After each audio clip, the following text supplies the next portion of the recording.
It was like an elephant. Oh, that was no panther.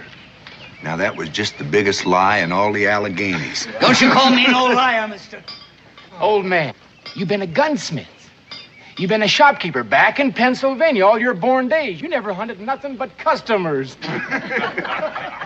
Before that, I'm talking about before that, when I was young like you.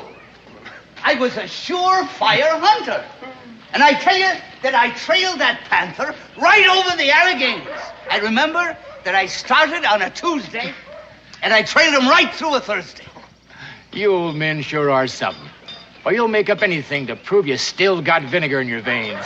I don't make nothing up. I know the woods like the back of my hands. I can trail, I can hunt, and I can fight as good as any of you dumb yearlings. I tell you, I climbed the Alleghenies, I crossed the Ohio, and I got that panther right by the Susquehanna. The where? The Susquehanna. The Susquehanna! What are you, deaf or something? And what's more, I put a rifle ball through that cat's eyes at 100 yards. Oh, now. You crossed the Ohio, then the Susquehanna? Huh? Did you hear that? What are you, crazy loons? What are you laughing at? You can't cross the Ohio and then the Susquehanna. It's the other way around. You don't even know the country you're making up tales about. Now listen, I want some respect, you hear? Oh, yeah. I want some respect from you. Well, then don't tell lies, old man. I ain't a liar and I ain't an old man. I'm going to prove both of them points. Come on, finish this off. I'll take one of you, two of you. Doesn't matter which. Come on, wait. Get going, you serpent. Let him go. Daniel Boone, I'm on your side. Let me down. Put me down, will you? Alex, don't pay any attention to him.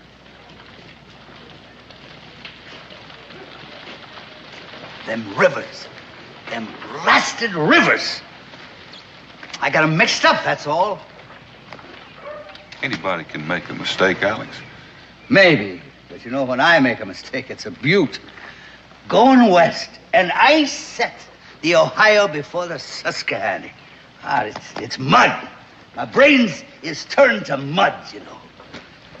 Maybe they're right. Maybe I ain't good for anything anymore. Alex, you're just speaking pure D.O. unadulterated hogwash. You know, I bet you can teach me things about the woods I never knew before. You know, I never should have come here. For 30 years, I hunted in the Alleghenies, and that's the truth. I believe you, Alex. Sure I did. And then I went to Lancaster, and I set me up in the gunsmithy business. And for 25 years, I made me a good living, me and my family. And I taught my son, Jess, all about the gun-making business. And then when I got close to 70, see, I think about retiring. So I give the business to Jess. But he folds up everything and comes out here. And I come with him. You know what I done? Do you know what I done, Danny? Well, Alex. I gave my life away. That's what I done. And I have become a burden to everybody. Well, now, you listen to me. As far as I'm concerned, you're still a ring-tailed he-man. Well, you're darn tootin' I am. You're darn tootin' I am. And I am going to fight to make them people admit that. You know something? You and me are going to have to go hunting soon. And I'll bet you can learn me things as sure as there's day and night. Well, I sure can. Yes, I can. It'd be a pleasure to teach you a thing or two. Well, that makes me feel better, you saying that? Yeah, that makes me feel real prime.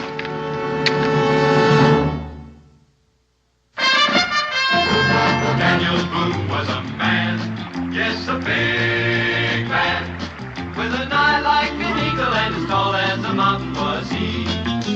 Daniel Boone was a man, yes, a big man. He was brave, he was fearless, and as tough as a mighty oak tree. From the coonskin cap on the top of old Dan to the heel of his rawhide shoe, the rippinest, roaringest, fightingest man the frontier ever knew. Daniel Boone was a man, yes, a big man, and he fought for America to make all Americans free. What a Boone was to do and what a dream come true was he.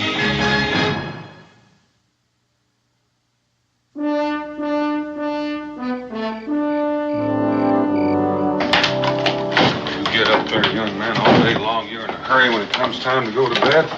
Thanks, sure, do slow down when you get those boxes. Pa, Mr. Hemming, old Alex, why does he act so silly? Is that any way to talk about your elders? I mean, why does he tell those stories? Well, you know, I figure when I get to be his age, I'll have a few yarns to spin. And I don't reckon I'll exactly like it if every word I say gets doubted. Well, you're different, Pa. Oh, am I? Well, the way he tells it, he makes everything sound bigger and better than the way it is now. Well, if that's how he remembers it, who are we to say he was wrong? We weren't there. Still makes it hard to believe. You know, Israel, something keeps running through my memory. I seem to remember my pa telling me about a hunter named Painter Hemming. Old Alex? I recall that he said that Painter Hemming was something to behold. That he knew more about guns and hunting than anybody in the whole of the Alleghenies. Is that the truth? Well, my pa never lied. Why should yours? See you in the morning. Night, Pa. Night, Israel.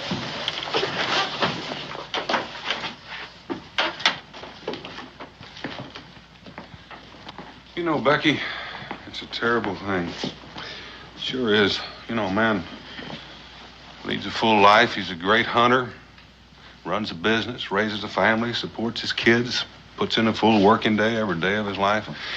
And one day he wakes up and he feels like he's just being tossed aside.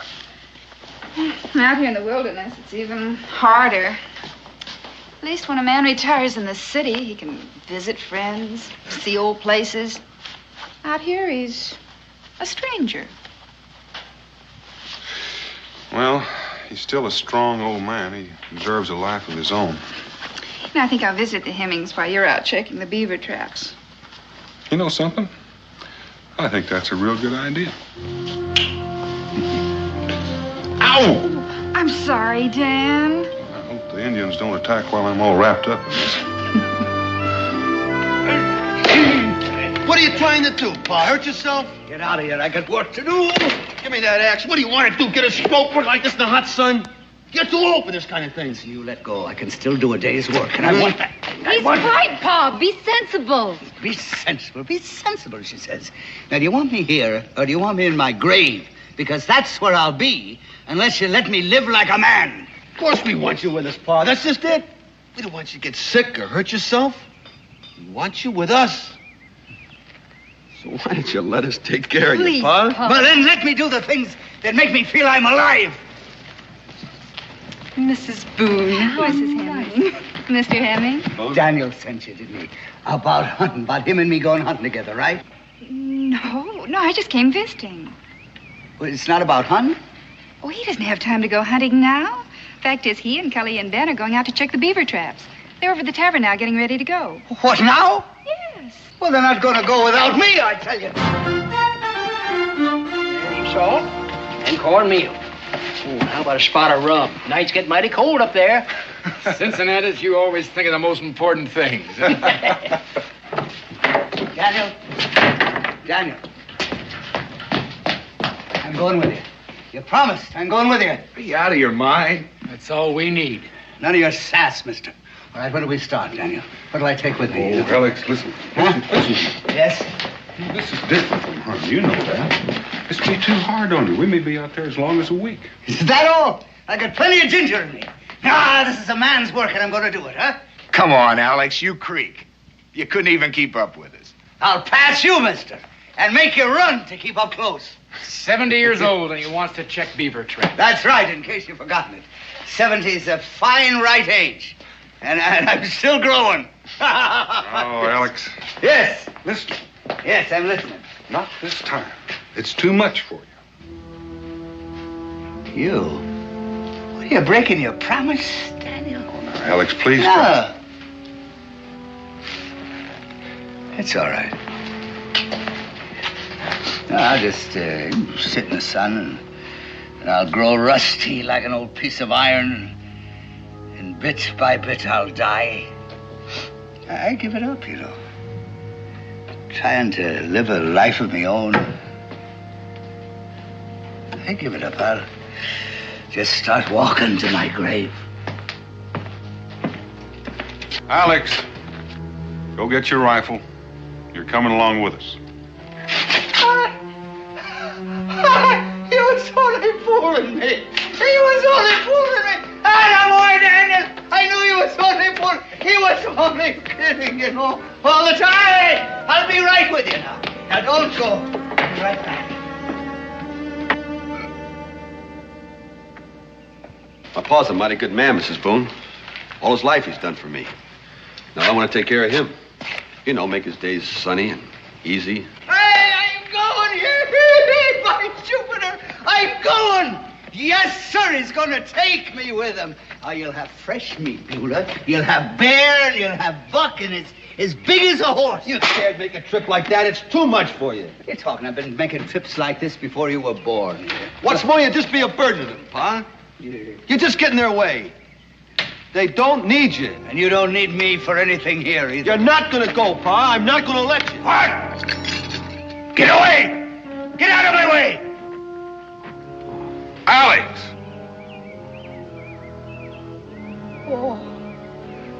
Oh, son. Just look what you brought me to. Just look. Oh.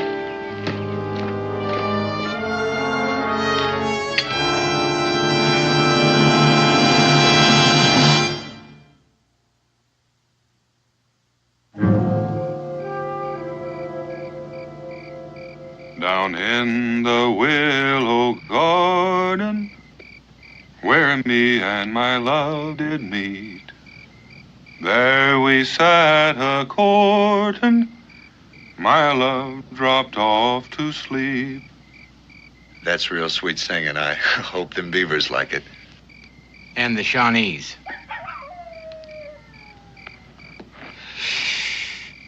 You know, I keep thinking of old Alex. That goings-on back at the wagon. That sure was something. Threatened to shoot his own boy. Well, tomorrow when we run those trap lines, Cully, you can take the north end. Ben, you take the south, I'll take the middle. All right?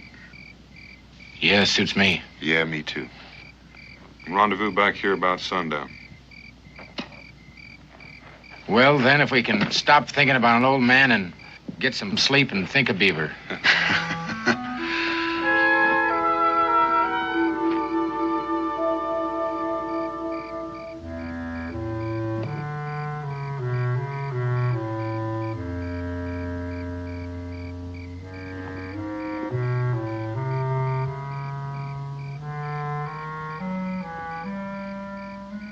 Goodbye.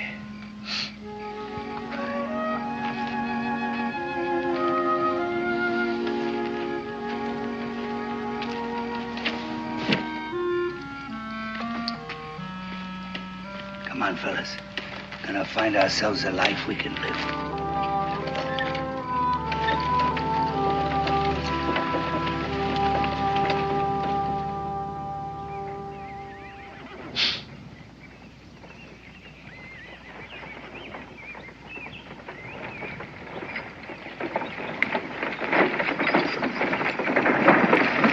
Alex! Sammy, what in the blazes are you doing out here? I ain't asking you no questions, mister. What are you looking for? Hey, get away from me now. Get away. You got your whole blasted workshop in there. Stocks, barrels, tools. You're darn right I got them. It ain't none of your business, but I'm finding me a new settlement. Up this road? Yes, you bet your life up this road. Get out of here now. Now, you're heading straight into Shawnee country. You'll be hauling all that stuff right in her hands. You ain't letting me do anything, are you? None of you. You ain't letting me have no place to go. Now then, get out of me, Pat. You're going home, Alex. That's where you're going.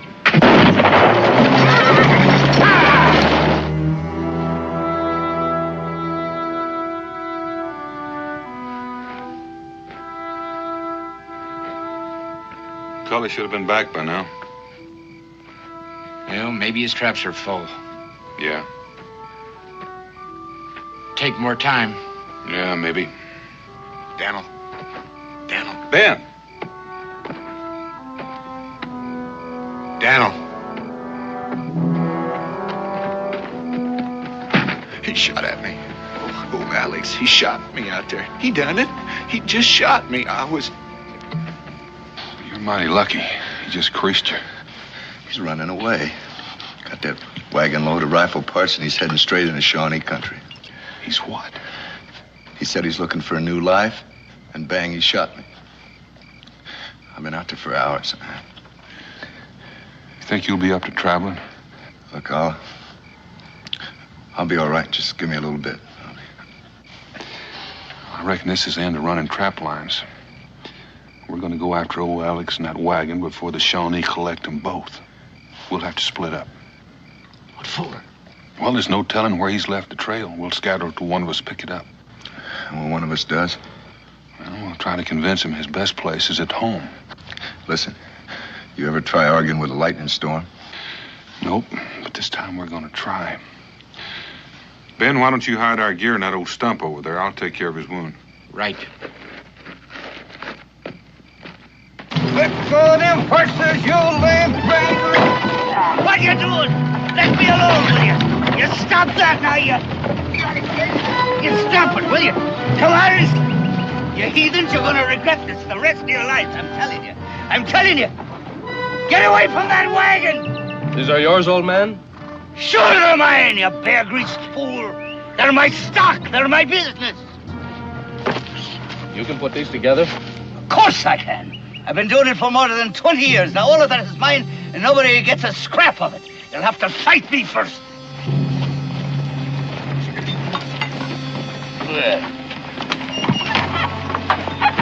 What? Are you the chief? I am Great Bear.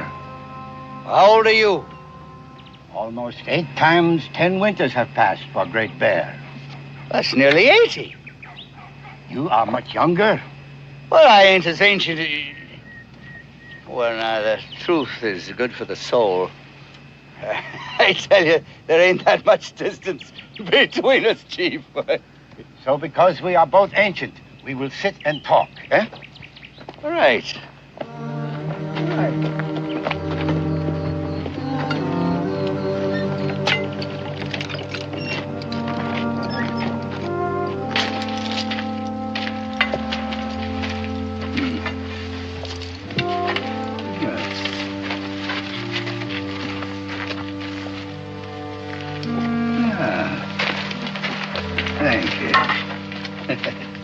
Well, your young people show respect here, don't they? It is natural. Among us, the fathers are honored. You ain't never been to Boonesboro, I tell you.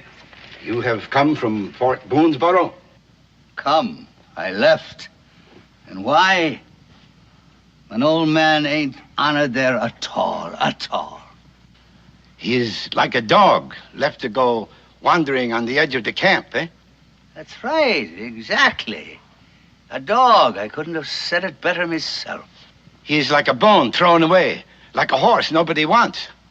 That's right. You know, we think like 2 peas in a pod. So you left? Well, I ran away. You know, I wanted to find a place that I could be useful in. You have left children behind, eh? A son and a daughter-in-law. They're the stumpheads. You know, all they wanted me to do was sit around in the sun and warm me bones. I know. Among the palefaces, they do not understand There is much wisdom with the old, much to be learned from them.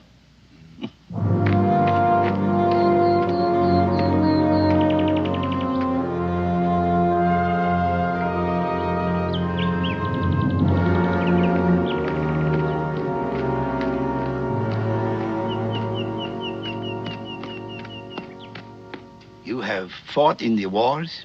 Yes. Yes, Quebec. I was with Wolfe in 58. I was in King George's wars in 40. I, too, have fought in wars. English, French, Spanish. You and me, we have seen much and known much, eh? Yeah, I think we're the two smartest fellas in the village, if you ask me. Oh, thank you kindly. Thank you. Oh.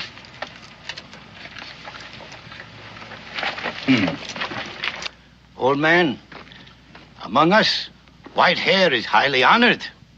We are leaders and chiefs because we are old. You may stay with us, old man. Stay with you? Live with us. Here you will be honored. Here you will get much attention. You will have position. You will work among us and be highly prized. Work? You will put the guns together for us. You will be sacred and valuable as a great chief. And you will be much respected. That is so. Well, why not? I'd be listened to at least, wouldn't I? And I mean, I'd be useful in the world again. And I could say the things that I've learned and people could learn from me. Then you will stay? Yes, of course I'll stay. Of course I'll stay. I mean, from now on, I will live and work among the Shawnees. Brother!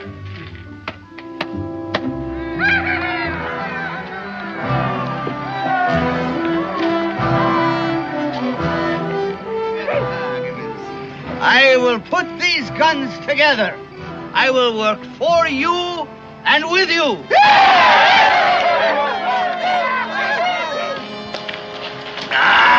Thank you, thank you. All right, now, where I was. Now, first, I swum the Susquehanna, and then I swum the Ohio. They ain't gonna catch me on that one again, no. And there, on the Ohio shore, I run right smack into that huge panther. The great cat of the forest. That's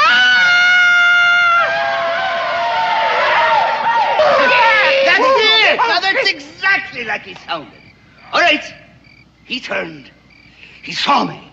I tell you, his eyes were like burning stars. And he crouched. And I lifted me rifle. It was a brown bess. They didn't have the long guns in them days. And I aimed. And then that panther charged. Yes, he came like a bolt of lightning. He was the biggest cat in the entire world.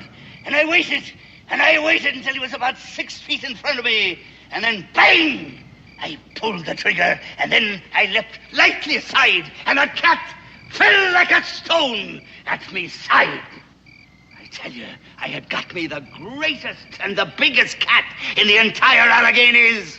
Yes, he went from there at least over to there.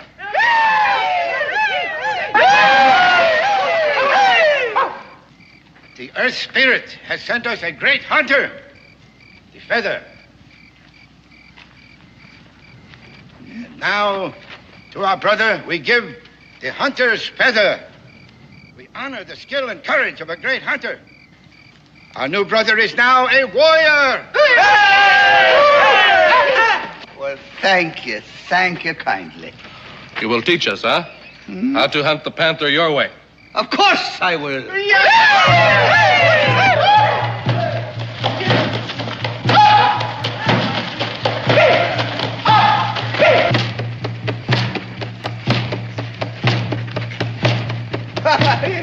That's too slow, I think. Hey!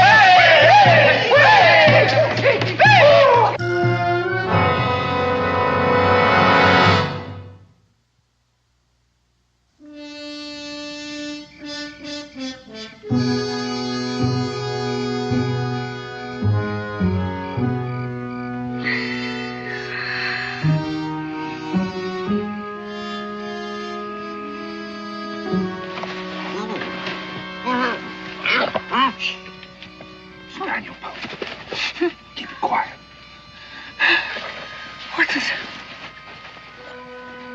What the blazes is you doing here?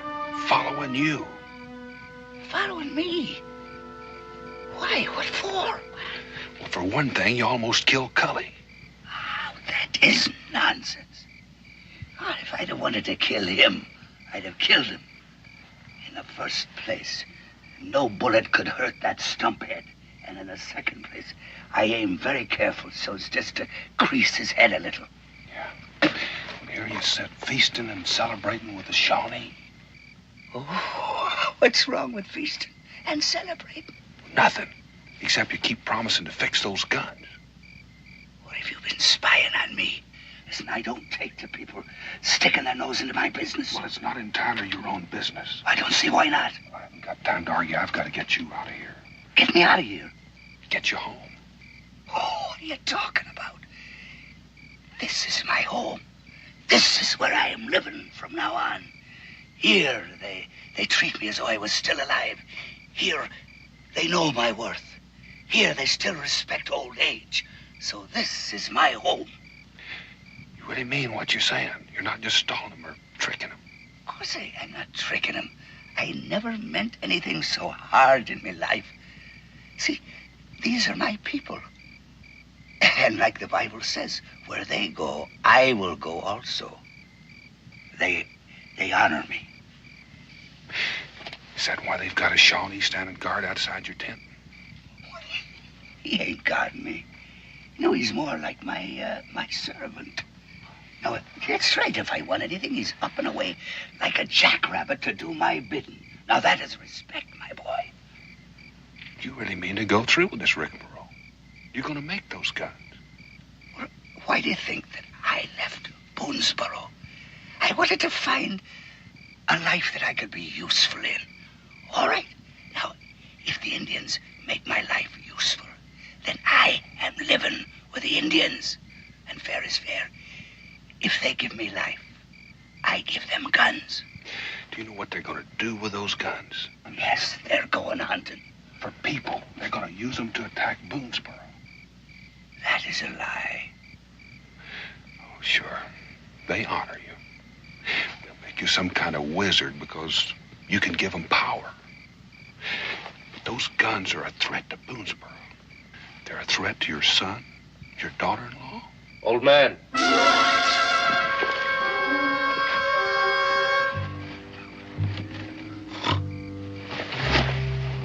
Old man, you call? What's that? I hear voices. Oh, no, that must have been me. I'm sorry, son. I think I was just sleep-talking. It's a habit I got, you know. Now go away and leave me be. I want to go back to me snoozing. I want to finish a little dream I was having.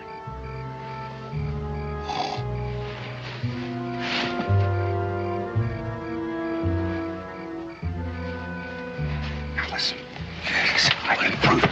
What those guns are for. I can walk into this camp tomorrow, walk up to that old chief and ask him about a truce, and you know what he's going to say? No. No truce. Do you want me to prove it to you? No. I'll make my own proof. All right. Tomorrow you ask the chief. No, don't tell me what to do. I don't need any help from you.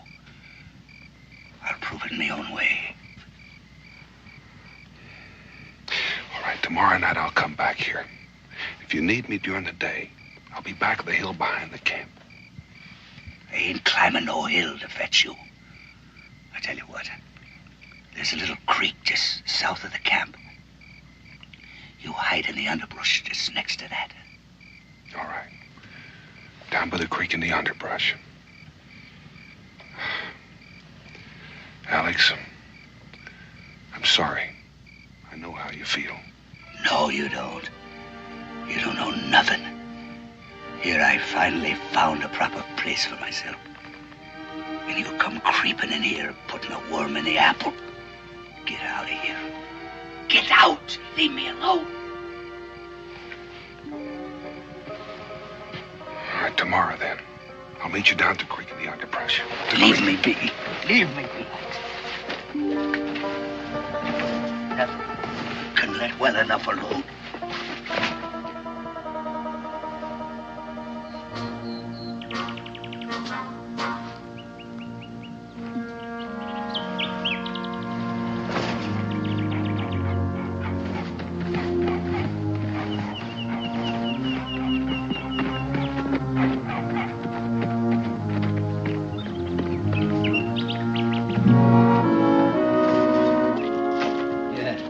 Good morning, my brother. You have slept well? Like a rock. I come to talk to you, Great Bear. Oh? Yes, thank you. You are troubled, my friend? Well, maybe. I don't know. I understand. I understand. I have been thinking much about my brother's happiness. He is alone, but he is still young and still a man. What? Loneliness is poor meat for a man. So today, I think I will send him a squaw, a fine girl, to take care of him. That is what troubles you, eh? What do you mean? Me a squaw? That's just what I need. So, you will start putting the guns together today. Isn't it? You see, that's what I wanted to talk to you about. Huh? It's a question about them guns. Now, we're brothers, right? And a man that can talk honest with his brother, can he not? A man should talk honest with everyone, my friend. Well, that's my sentiments, too.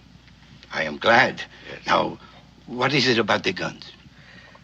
Well, now, are you going to, use those guns for a attack on Boonesboro? It is the young warriors who want the guns put together. And for Boonesboro. But it is not hard to understand. Do they not take our food from us? The deer and the bear? Do they not take our land from us? Oh, yes. Do they not come as strangers and drive us out? Yes.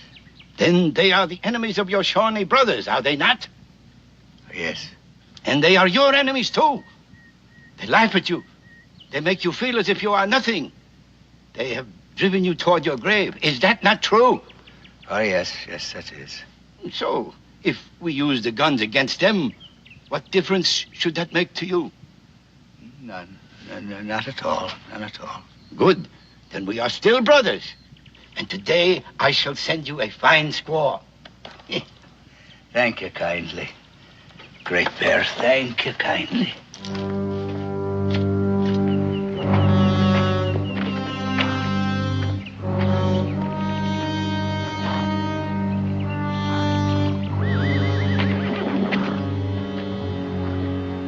You wish something?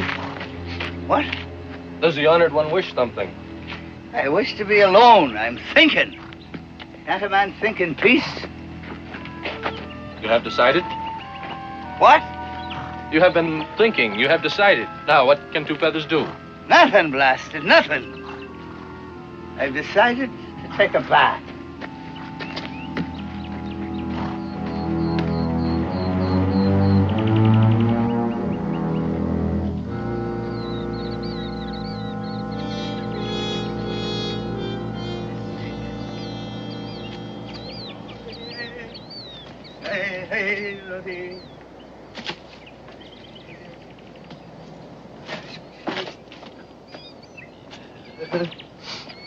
Don't move. Don't move. I got the chief's son within spitting distance of my tail there. Ooh. Well, you were right about the guns.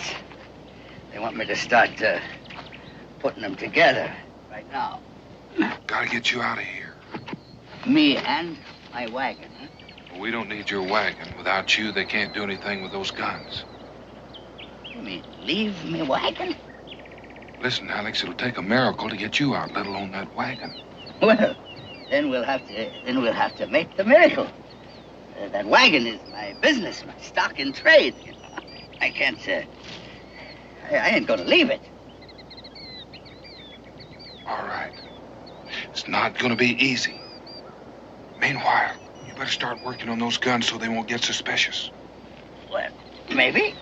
Sam, do anything to the mechanism just so they won't fire. What do you mean? What do you mean, ruin my merchandise, damage it? Alex, this is no time to consider profit and loss. My family and yours are in danger. Now, you look, Daniel. If ever I'm going to start me a new life someplace else, well, I need my stock and trade. I'm going to get my equipment and my wagon out of here intact. All right.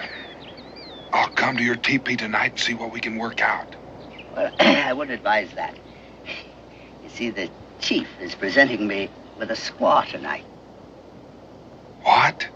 Well, so you just hide here in the rocks, and I'll find you, you know, and you take my orders, and I'll get my wagon out of here, all right? And what are your orders? Well, I ain't thought of them yet. When I do, I'll let you know. Well, that's all the washing I can do for the moment, with all that I got in me mind. Da-da-dee, da-dee, da-dee, da-dee, da-dee, da-dee.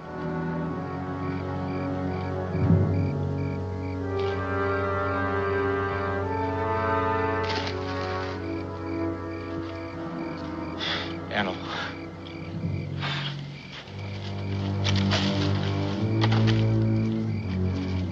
Where's Alex?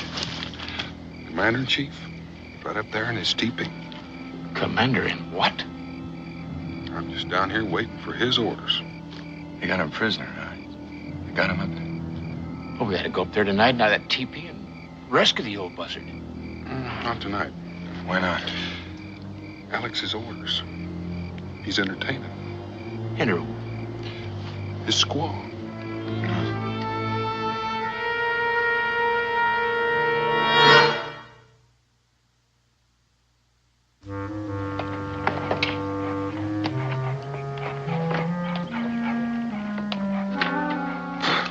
Orders. Can you beat that? We have to wait for orders. Oh, on account of that wagon. Yeah, that wagon's his life. It's the one thing that makes him feel independent. Independence for him and more scalps out of Boonesboro. Well, whatever it is, it's happening now.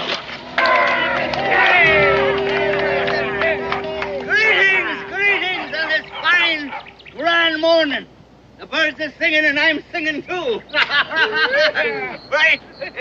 Now, Great Bear and me have spoken together today, as things are going to begin today. Yeah, right. Good words, brothers. Yes, now we're going to put the guns together today. Going to be put together. Going to be put bone into bone and joint into joint. But first, you see, we have to hitch my wagon up. The wagon? Yes, Great Bear. And then we have to haul it down to the creek, because that's where it'll happen. That's where the happening will be. Now, you didn't ask why, but that would be a smart question. Because we need a great target area, you see. We need a great long distance to show the power of my rifles. Here, do it here. What do you mean, maybe hit somebody or go through a teepee and hit a poor little papoose? No, this is a living area. It's not a target area. Am I not right? He is right. Harness up the wagon. Whatever he's got in mind, he's sure something. Well, I wish I knew what he had in mind. Well, I've got an idea that soon we're going to get some orders.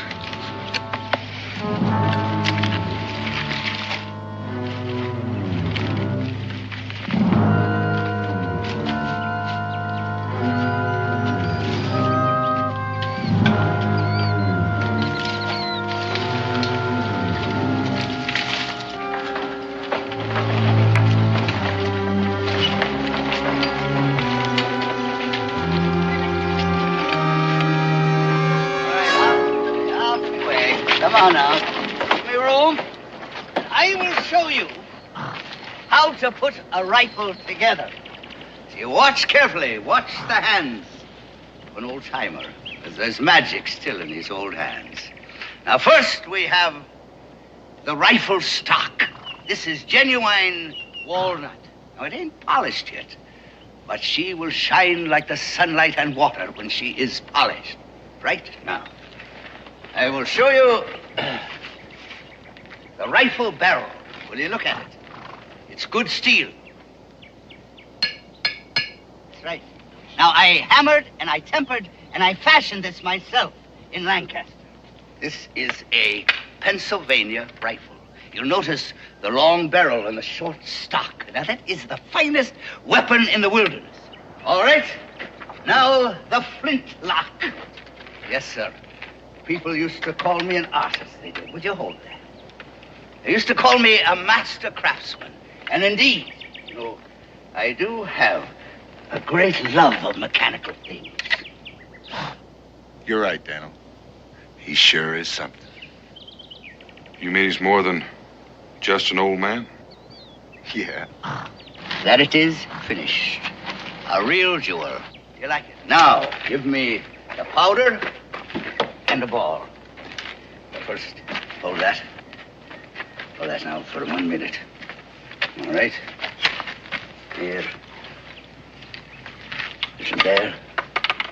Right. And a bit here. Oh. Here, hold that. And we'll tap it down. Ah, a little ball and patch. Tap it down briefly. Now, I'll show you. I'm going to show you something. I'm going to fire her for you to show how sweet and true she is at 100 yards. And indeed, you know, this rifle can hit the eye of a squirrel at 150 yards. But first, I got to put up a target. Just hold that. Give me this, please. This I am going to put at 100 yards away. Yes, on that tree there, across the little road. What you got in mind? I don't know. We better be ready.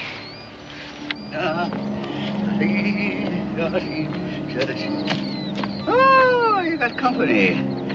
Well, it might help. Just do as you're told.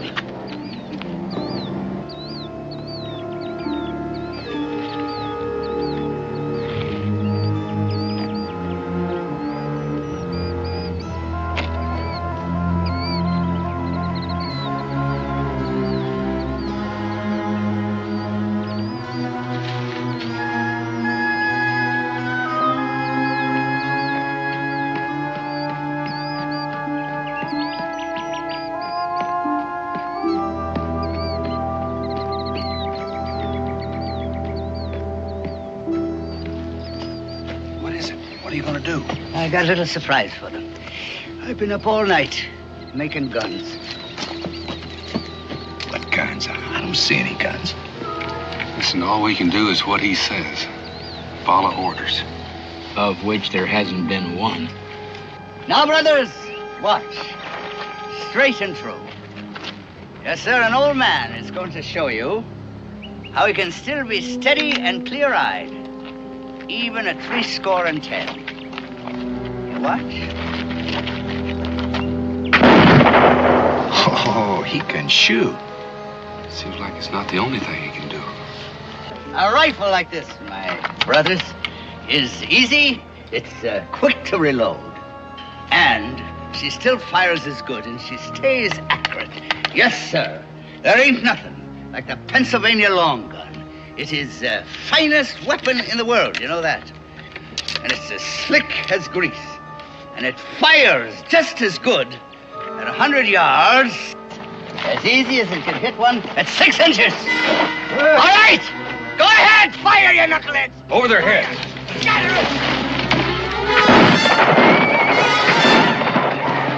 All right, Chief, get in that wagon. Get into the wagon. Move. Move, Chief. Space your shots.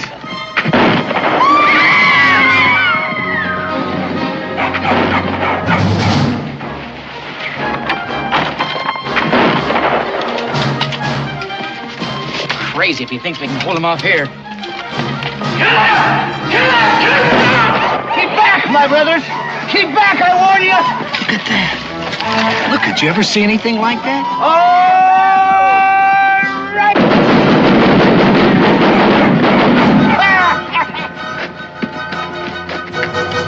It's a battery. Battery of rifles.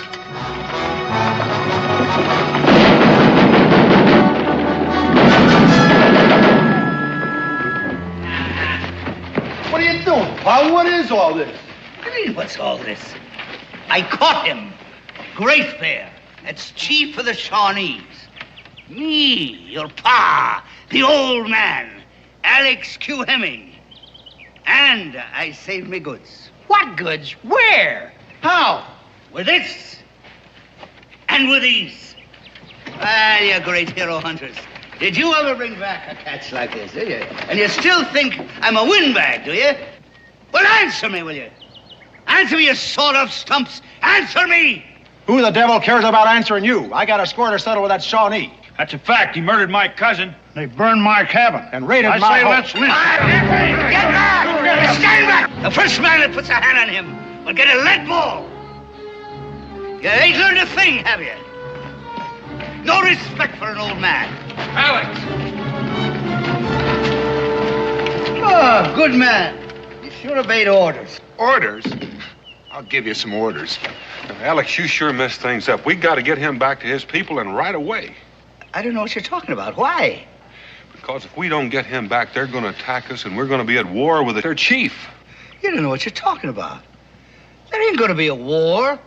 There's going to be a truce. A truce with the Shawnee? Anyway, what do you think? I can't see further than the enemy knows?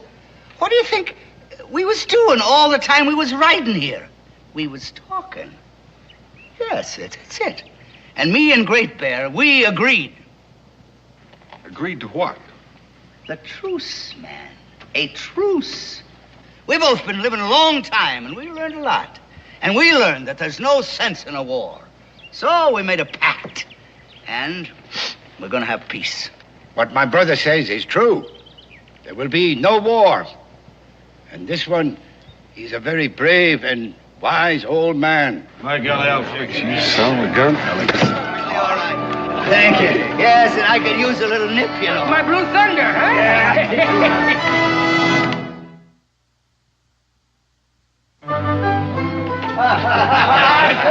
He did it! That's right. Now, there we are. Mr. Hemming, a spot of my best Blue That Thunder. ain't the kind I need it very much. Now, you might ask, if we attacked Boonesboro, what difference did it make to me? Well, it made a lot of difference. I had to save my town. Did I not? So, that night, I got this plan working. And I left my poor squaw snoring away in my wigwam. And then I crept out, you know. And I climbed that wagon, and I started to put them guns together. I was as silent as a mouse. Then when I had finished, you see, well, I covered the whole thing with a tarpaulin so that nobody'd be the wiser. Now, that was my master plan. How about that now? Of course, that's a delightful story. But I'd like to now tell you another one. I'd like to tell you a story about a panther. You mean the biggest panther in all the Alleghenies? The one you killed when you were a young man. That's right. You see, there he was, on the banks of the Ohio. He'd stopped for a drink. And I called to him. And he turned to me, and bang! I put a rifle ball through his eyes at 100 yards. 100 yards. Yes, sir. That panther knew who done him in. Alex Q. Hemming. That is who. Oh, we believe you. Hmm? Don't we, Ben? What we've seen today, right.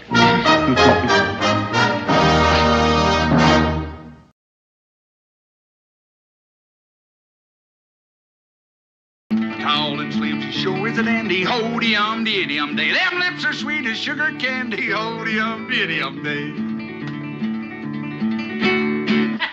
You keep improving on that guitar, Josh, and I just might hire you to do a little singing for the trappers on the rendezvous. Oh, no, you don't. I busted a guitar last year, had a chair broke over my head, and spent 3 weeks with them Indians to keep them getting killed. Well, that's what you got for jumping up and yelling you could whip any man in Kentucky. I didn't say a whip any man. I said any woman, and somebody didn't hear me right. Well, cheers. Wait a minute, aren't you going to wait and see if you got any mail? Where I'm from, I don't know anybody that can write. Well, now, that's strange, because here's one for you, Josh. Now, who do you suppose would be writing me? Well, you could always open it up and find out. I'm surprised I didn't think of that. Yeah.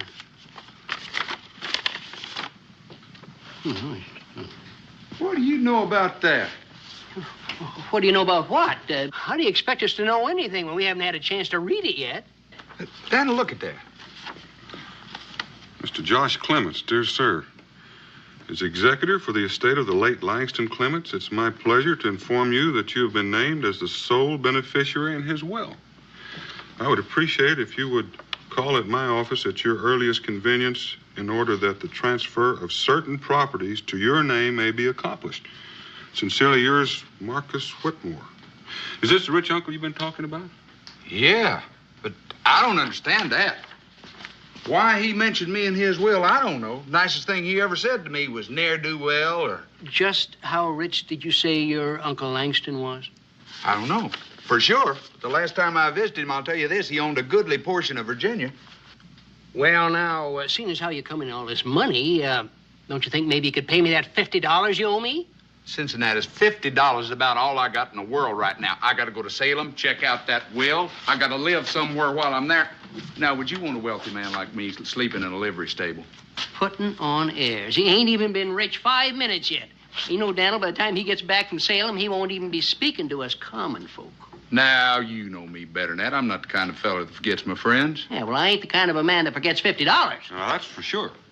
You know what? When I get back, I might buy Kentucky and give you half of it, just to show my appreciation, Cincinnati.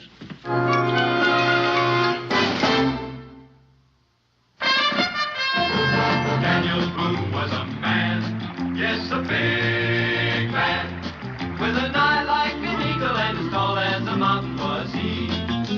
Daniel Boone was a man, yes, a big man. He was brave, he was fearless, and as tough as a mighty oak tree. From the coonskin cap on the top of old Dan to the heel of his rawhide shoe, the rippinest, roaringest, fightingest man the frontier ever knew. Daniel Boone was a man, yes, a big man, and he fought for America to make all Americans free. What a Boone wanted to do and what a dream come true was he.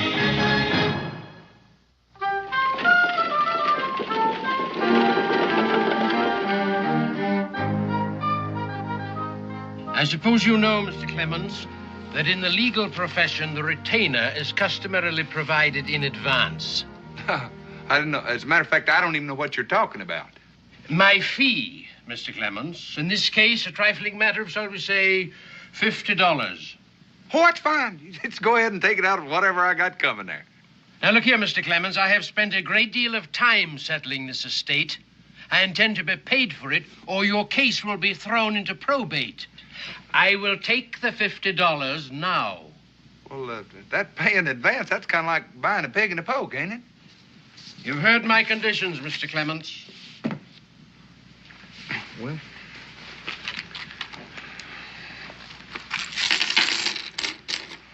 there it is. I don't mind telling you, that comes close to cleaning me out. Excellent. And now, we can get on with our business. Anytime you're ready. The last will and testament of Langston Clements. I, Langston Clements, being of sound mind, do hereby will and bequeath to my nephew, Joshua Clements, clear title to one section of land which I recently acquired with this bequest in mind. Said property is located on the Kentucky River near the present settlement of Boonesboro. Hey, that's right close to where I live. To the best of my knowledge, my nephew has spent his life in a most carefree fashion and in avoiding honest toil. As a consequence, he has none of the skills which might make him a man of honest substance. To remedy this lack of knowledge, I also bequeath to him the ownership of my most trusted slave, one Jonah Wills, who will instruct and counsel in all matters pertaining to the land, the construction of the manor house, and the conduct of same, toward the end that my nephew shall belatedly achieve and maintain a position of importance and respect in the community. Well, if my uncle plans on me starting farming, it seems to me that he ain't quite as sound of mind as it said he was up the top there. Go ahead. That's all. That's all. Now, look, I'm supposed to be the sole heir, and I happen to know that he had a big plantation over near Richmond. Well, your uncle was a very philanthropic man. He disposed of the bulk of his estate before his death and distributed the money among several charities. He apparently believed that you were capable of fending for yourself. Well, I appreciate all the confidence my uncle had in me, but right now I'd settle for just a little cash. Perhaps you'd like to read it. No, well, I'll take your word for it. I'll make you an even deal. You give me my $50 back and you can have that property. No. I couldn't do anything like that, Mr. Clements. Now, here is the deed and location of your land, and here is a letter proving ownership of one Jonah Wills, a slave. What do I want with a slave? And in my opinion, your uncle has detailed that most explicitly. He might have detailed it, but that don't mean I got to carry it out. But I fail to see how you can avoid it. Oh, it's very simple. This Jonah, what's his name? He don't know who I am, and he don't know that I own him. And I sure ain't gonna be the one to tell him. He has already read the will. You mean he reads? I think you'll find him a most intelligent and educated man. I ain't gonna find him nothing. That's all I got, right there. Now, that ought to take care of the postage, the ink, and the stamps. And you write this Mr. Jonah, whatever his name is, and tell him that I set him free. Now, that ought to settle everything. Well, there's no need for me to write. He's here in town awaiting your arrival. Would you mind telling me where? At the Blue Boar Tavern. He's been working there at night for his board and lodging.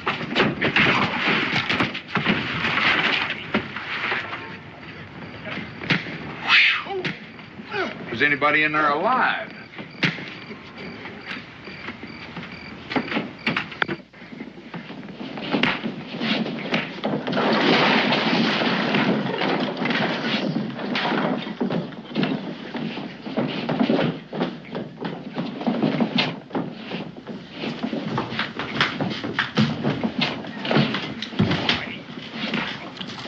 It's a nice, quiet little place you run here. Yeah, I know. You had us in a real slow night. Sometimes there's a lot of action going on. Oh, I'll bet you do. Yeah? What are they fighting about? Old bouncer just thrown out a couple of deadbeats and couldn't pay their bills. You don't mean to tell me one man's going to throw them three out? 3? There were 5 to begin with. He's already thrown 2 out. Yeah, they passed me as I was starting in. Ah, yes. What's your pleasure, stranger? Huh? What can I do for you? Oh, I'm looking for a man named Jonah Wills. Somebody said he worked around here. He's working now. Would you mind telling me where? No, right behind you.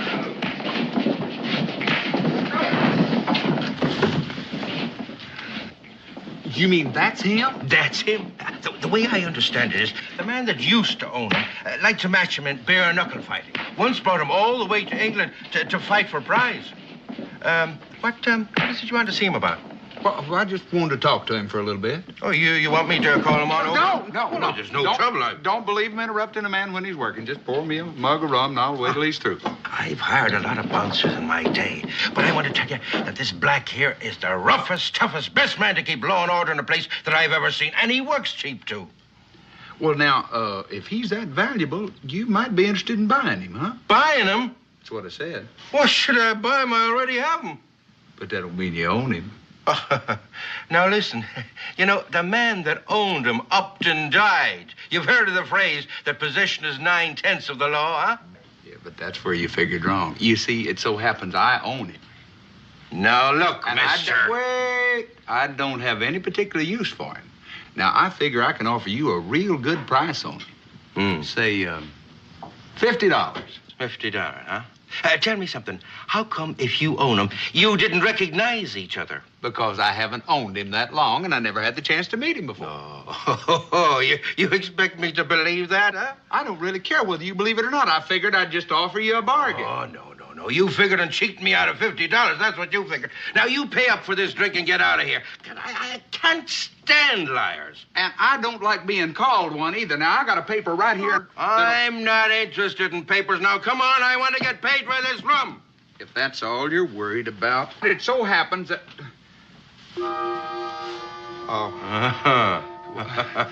I left my money over on the lawyer's desk, and I can go over... Yes. Jonah?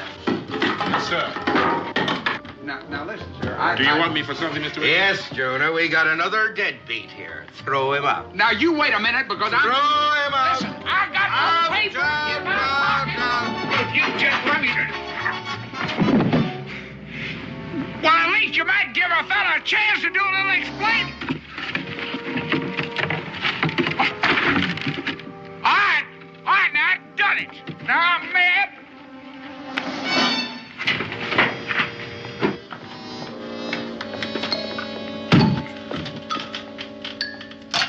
Jonah, he's back. Now, wait a minute. I'm going to speak my piece this time, because if I don't... If you don't, what's going to happen? If I don't, you're going to throw me out again, and I'm going to come back in, and you're going to throw me out again, and that's going to get tiresome after a while. Now, I got a piece of paper that's signed and Let me witnessed. see that paper.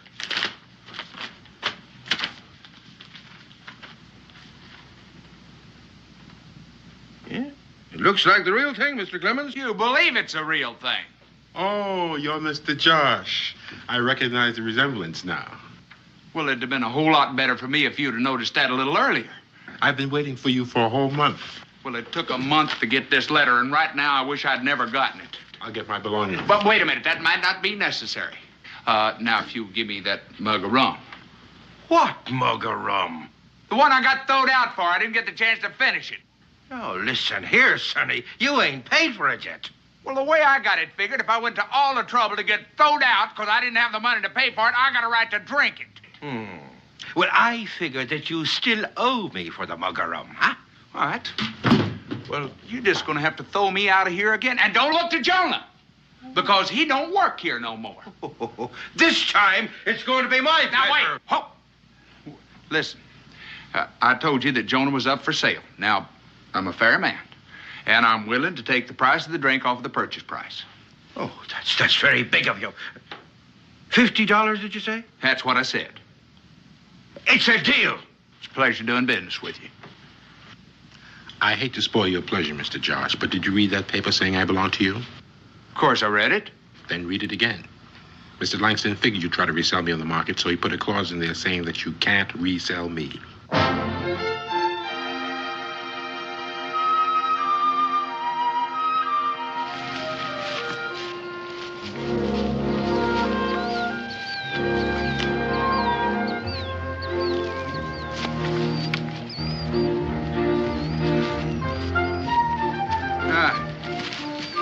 Looks like a good spot right there.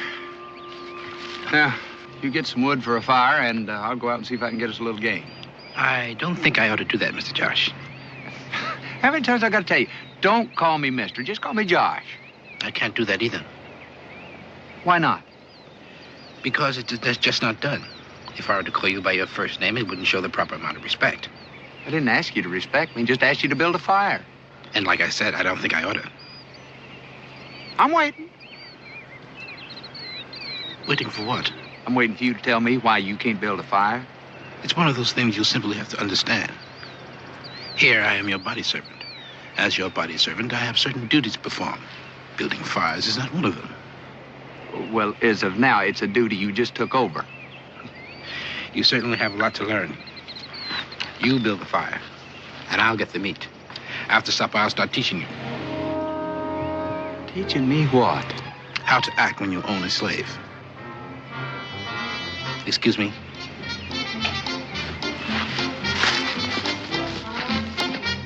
I'm beginning to wonder if I own him or it's the other way around.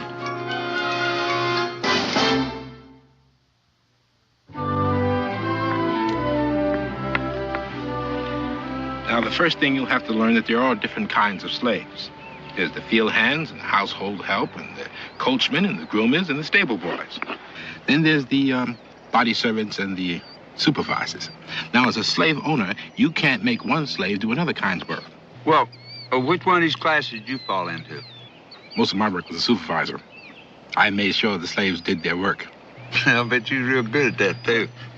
But since you don't have anything to supervise, I'm willing to be your body servant until you get a better start. Well, just what does a body servant do? Oh, he takes care of his master's welfare and his personal things, sees to it that his clothes are hung up and that his boots are shined. Oh, you can be worked to death. Seeing as how this is all the clothes I got, and I ain't never had a pair of shiny boots. Well, then I'll save up my strength until you get richer. You might have pretty good weight. I've got a lot of patience. Well, my patience is wearing a little bit thin. So why don't you just go your way and I'll go mine? I'll just cut you loose and go. No, I can't let you do that. That's plain ridiculous. You're used to living in a big fancy house, servants looking out after you. And all I got's that little old cabin down on the creek, and I don't even stay there very much. I'll admit it doesn't sound like the things I'm used to. Oh, there's one other thing you've got to know. A good slave is loyal, sort of cold amongst a slave. And then there's Mr. Langston. Before he died, I promised him that I'd take care of you. So you see, I just can't leave you. Do you mind if I ask one more question? Who's going to support the two of us? That's your responsibility. I give you my loyalty. You see that I'm fed and housed. Well, you got a real good deal going for you. You know it? You know, I hate to bring this up, but somebody's got to do these dishes, and I don't suppose that comes under the duty of a body servant, does it? No, that's for the household help. But to show you how loyal I am, I'm going to break all the rules. And we can each do our own. That's very decent of you.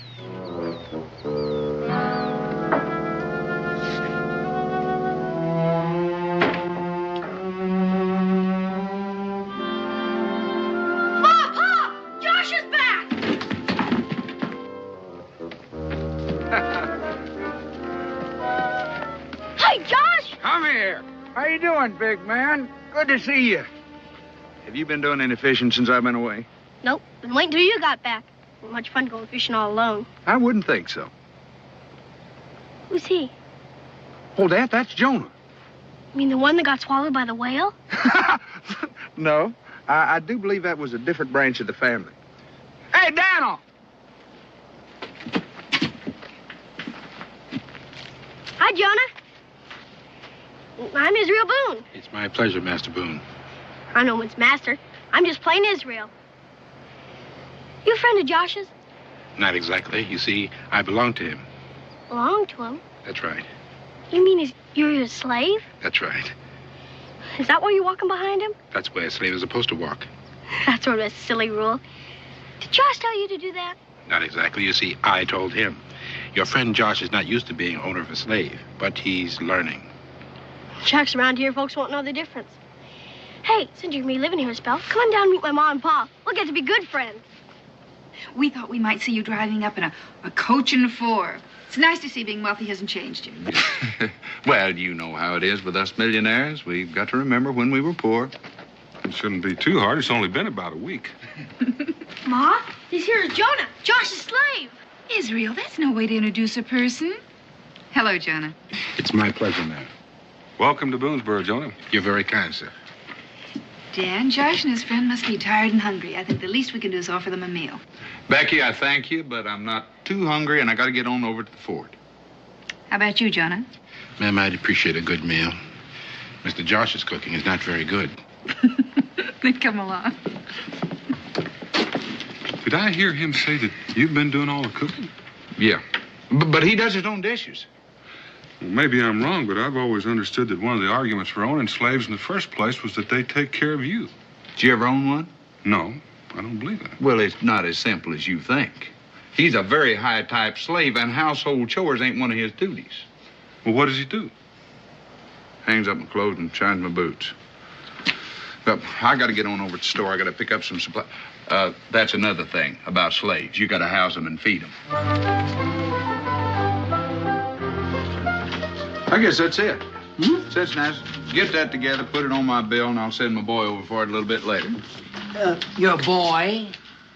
Oh, you don't know about Jonah, do you? No. Jonah? Who's Jonah? That's a slave I brought back with me. What do you need a slave for? Well, take care of my interest when I'm not around, I guess. Just exactly what interest do you have outside of that old shack you live in? Yeah. You are now looking at one of the landed gentry. There is a deed to a full section of Kentucky land right down there on that river. What? A full section? Yeah. Well, do you aim to take up farming, Josh? No. I figure I'll go ahead and trap like I always do and leave the farming to my help. Would you pour my friends a drink and get yourself one, too? Well, I suppose we'll just put that on your bill, huh? Now, you wouldn't want to lose my trade because you refused to extend me a little credit, would you? Well, no, I wouldn't want to lose it, but then again, I ain't too sure I can afford to keep it.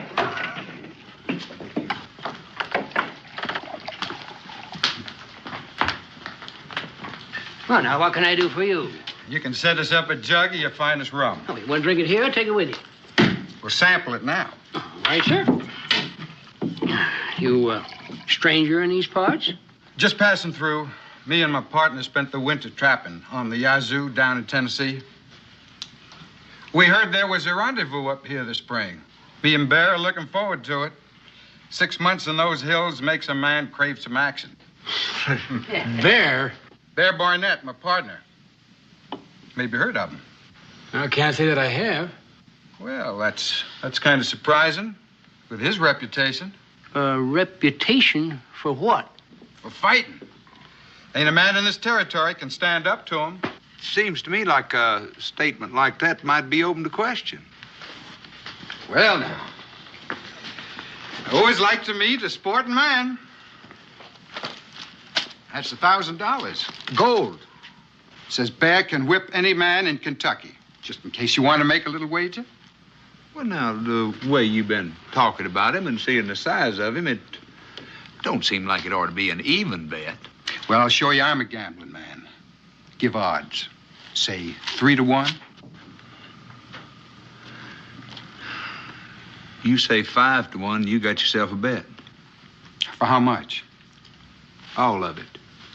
My 200 against that 1,000. Mister, you got a deal. Now, if I could just see the color of your money. Well, I ain't got that kind of money on me, but if you let me know where you are, I'll get it to you by night. Well, we're camping on the river, just outside of town. It's a pleasure doing business with you, Mr. Clements. Clements. Josh Clements. Yeah. Well, see you tonight.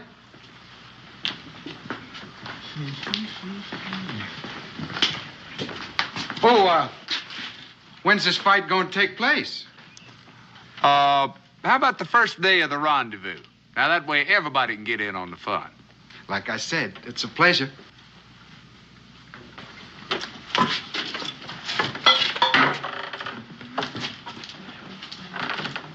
Josh? Mr. Clements, let me ask you a question. Now, if you got enough cash to take this man's bet, then how about the money you owe me? I can explain that. I didn't really make that bet for me. Well, who you betting for? The 4 of you. Look, I'm your good friend. I couldn't stand to see you miss out on all that easy money. You mean you want us to put up our money? At 5 to 1 odds, you can't afford not to. Well, it seems to me he's pretty quick in picking up them odds. It looked to me like he was leading you into that betting. It looked like he was leading, but I was the one doing the leading. Well, who's going to do the fighting? Jonah. Yeah, but can he fight? Can he fight? You take my word for it.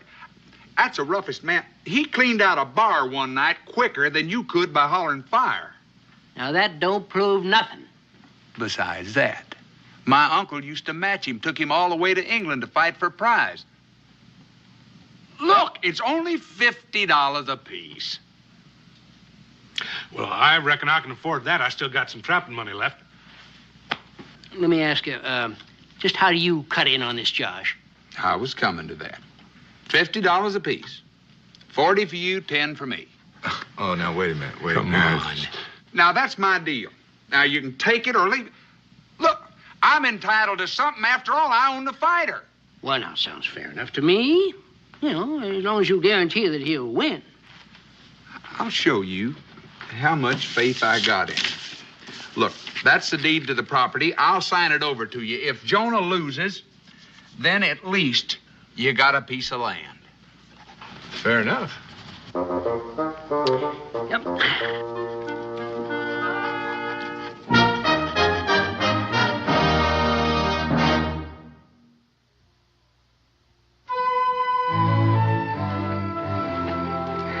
I don't know, Homer.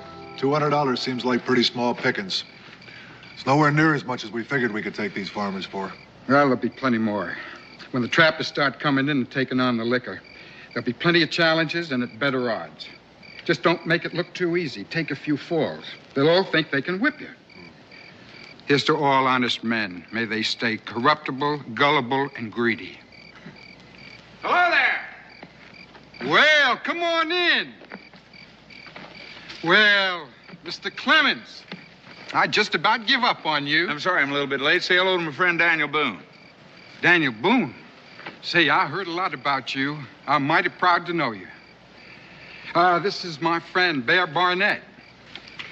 Would you like to join us in a drink? Oh, I think we better not. I just came over here to bring you the money. Didn't want you to think I backed out on it. You can count it if you want to. Oh, no need for that. I never give a thought to you not showing up. Well, I guess this seals the deal. Well, almost. It's not that I don't trust you, but I figured we both might sleep better if we had somebody to hold the bet. So I figured Daniel here. Why, sure. I'll just go get my money. You the one I'm fighting? No, not me. I only fight when I'm mad, and right now I'm feeling mighty friendly. Well, I'm just as glad, considering the size of you. You are, Mr. Boone. I'm mighty glad to have you keep that safe for me. Well, I guess that just about does it. We'll be seeing you. Sorry can't stay and have a drink with us. But then me and Bear will buy you one before we leave town. It's been a pleasure.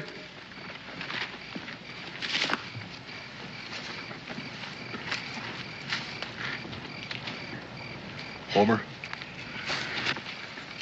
you think it was smart handing over all that money? To Boone? He runs this territory. Letting him hold stakes just goes to prove we're honest. Josh, I don't know what you're getting into, but I'll tell you one thing. Those two are not trappers. I figured that. And that big one, he spent a lot of time in the fighting ring. Figured that, too. So does Jonah. Well, speaking of Jonah, how does he feel about this fight? He don't know about it yet. Well, when are you going to tell him? Tonight. He's at the tavern waiting on me now. Josh, I don't want to pry, but do you mind telling me why you got mixed up in something like this? Daniel, you're the only one I'd tell this, but an uncle of mine didn't leave me money like I expected. And, well, he gave it all away before he died. Only thing I wound up with was that land and Jonah. And I had to figure out some way to pay Cincinnati what I owe him and keep on eating for a little while. Well, Cincinnati would have carried you if you knew what the story was. I know it. I just don't want to be indebted. And besides, I figure I'll be all clear within a week. Well, for your sake, Josh, I hope you're right. But if you're wrong, you could wind up in an awful lot of trouble. Wrong? What could go wrong? The way I got it figured, I'm going to be kind of ashamed to take the money. I'm sorry you didn't ask me, Mr. Josh, because then I could have told you I won't fight him. I didn't have time. I had to get that bet cut. What did you say? I won't fight him. Now, I'm just going to pretend that I didn't hear you right. Well, you can pretend all you want to, because the next time you ask me, the answer's going to be the same.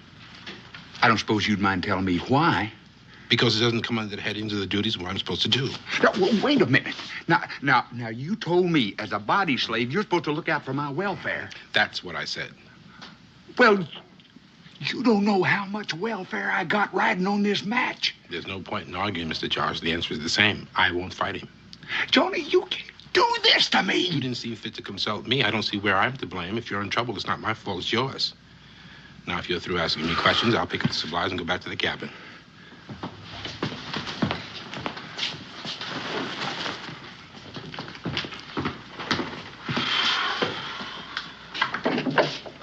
He walked out of here like he was real upset. Wonder what made him do that. I don't think you want to know. Well, of course I want to know, seeing as how I have a certain sum invested in him. That's the thing I don't think you want to know. He ain't gonna fight. Did I hear you real plain? You ain't never gonna hear me any plainer. I said he ain't gonna fight. Well, now, if you own him like you say you do, then he's got to do what you tell him. Not unless he wants to, he don't. And if he says it's against the rules, it's against the rules. Daniel, you mind the store. I'm going to call myself a business conference. Daniel? Josh, I understand that the climate in Canada is very agreeable this time of the year.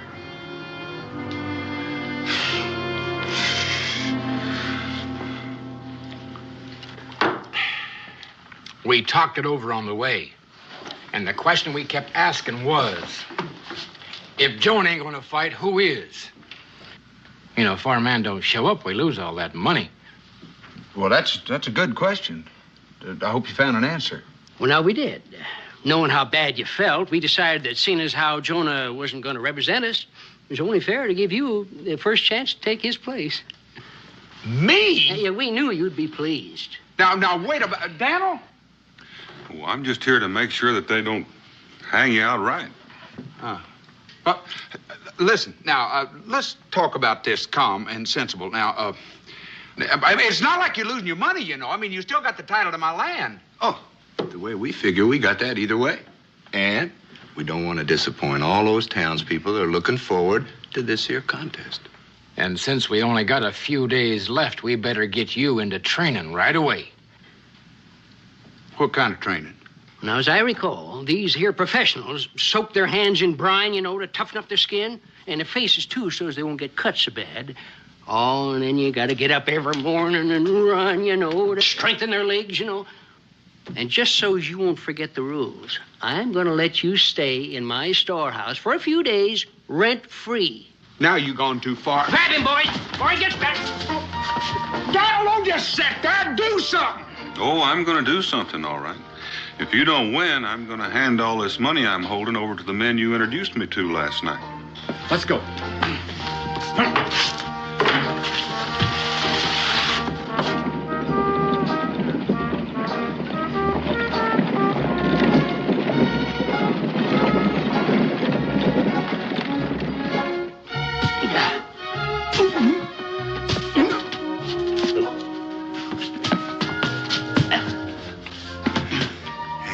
Real pert for a fella his age. Don't look like he's even windrowed neither. He's been at it for 15 minutes now. You know, I hear some of them French fellers fight with their feet. Now, maybe he ought to do something like that. Yeah. Take him by surprise, so to speak. We ain't got time to teach him, so you're just going to have to go with what he's got. Plain old hitting and kicking and scratching and gouging, huh?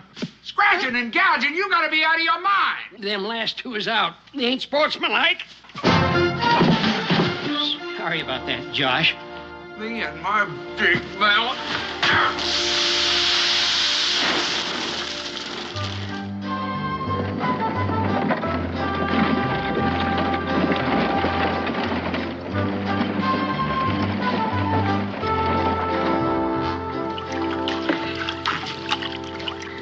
I put pork down for the winter in brine that had less salt than that in it. I believe it. Oh. If that don't toughen him up, nothing will. All right, we're all set. Bring him on over, boys. All set for what? Yes, get on over there. Come on, Josh. Come on, let's go. Oh, no. No, you don't. Now, you're not going to put me in there like a slab of pork. Now it's for your own good. Stop you from bleeding all over the place. I ain't going to do it. Oh, you're the most uncooperative man I ever did see. All right, boys, let's go. Right? Come on. Down you go.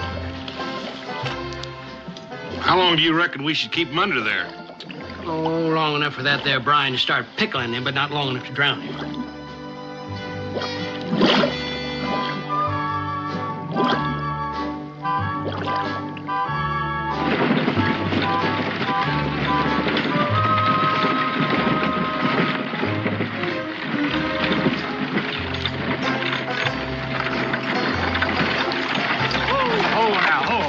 There he goes. He's heading for the water again. Get him out of there before it founders. Come on, Josh. Get out there. Come on, Connie, get him. Get him out of there. Come on. Oh! Oh, there's no doubt about it. He's rounding into shape, all right. 3-4 days ago, I'd have got him out of here all by myself. Grab his leg. Oh, my. Dan, just how much trouble is Josh in? Oh, about all the trouble a man can get in, considering the time he had to work on it. Such as? Well, first of all, he's in debt to Cincinnatus. Then he talks Cincinnatus and the others into putting up money on a bet he can't make good on. And tomorrow, he's got to fight a man who makes his living as a fighter. And finally, he signed over his land as a forfeit in case he loses. Well, what will happen to him if he fights this Bear Barnett? Oh, I reckon he's bound to survive, but it's bound to be a mighty unpleasant afternoon. Maybe you could talk to him. Talk to who? To Jonah. Well, you could find out why he's acting the way he is and why he won't fight this man for Josh. Oh, I couldn't do that, Becky. I hardly know him. And besides, I can't say that I really disagree with him. Josh did take an awful lot for granted. Maybe so. But I still think somebody should talk to him.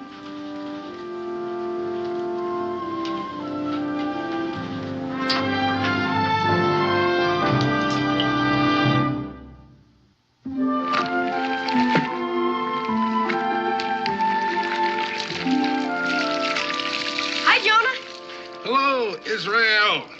I came to ask if you'd like to go fishing with me.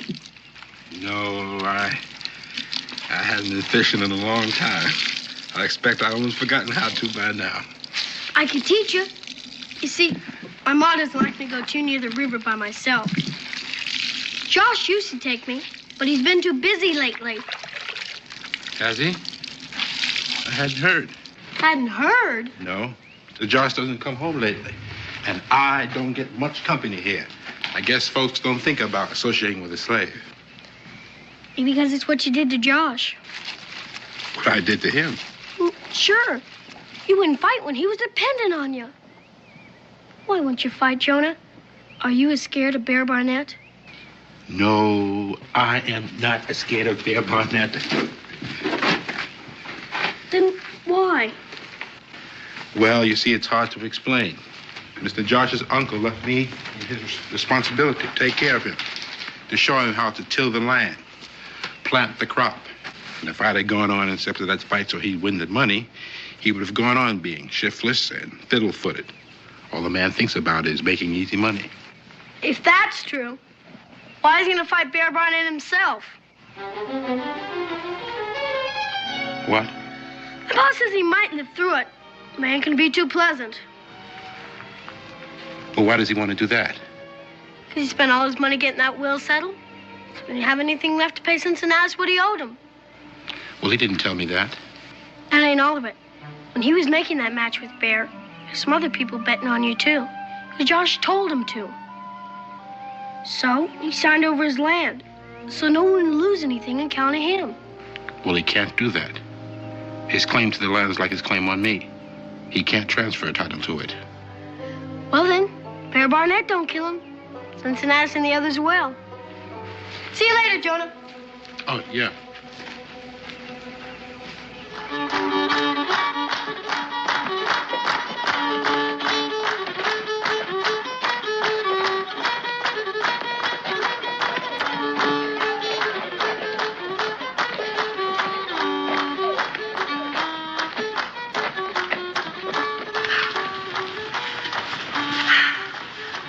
Israel could be.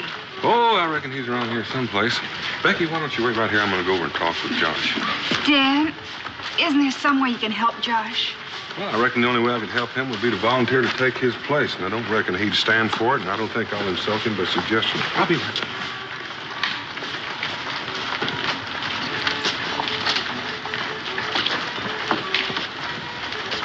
Well, Josh, how do you feel? Like a Christian just before somebody fed him to a lion. Well, you can always play it smart, let him hit you once, then just stay down. You know I can't do that. I've had a lot of time to think since I've been locked up in there. Anything I get, I brought on myself. Only way I'd whip that bear is if he had a heart attack. But there ain't nobody gonna say I didn't try. Well, I didn't figure you'd be sensible about it, and I don't reckon I would be either if I were in your place. Well, good luck. Daniel, what time's this thing start? I'm getting tired of getting ready for this massacre. Well, it doesn't look like you're going to have long to wait. Sure wish I could do something for you. There is. You can tell that fiddle player to stop playing for a dance and see if he knows anything for a funeral.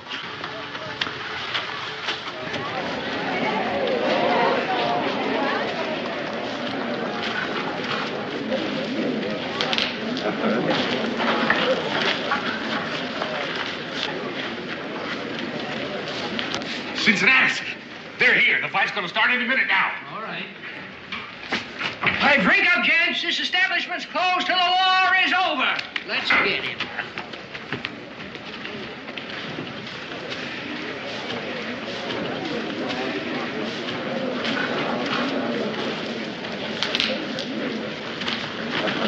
Oh. Hi.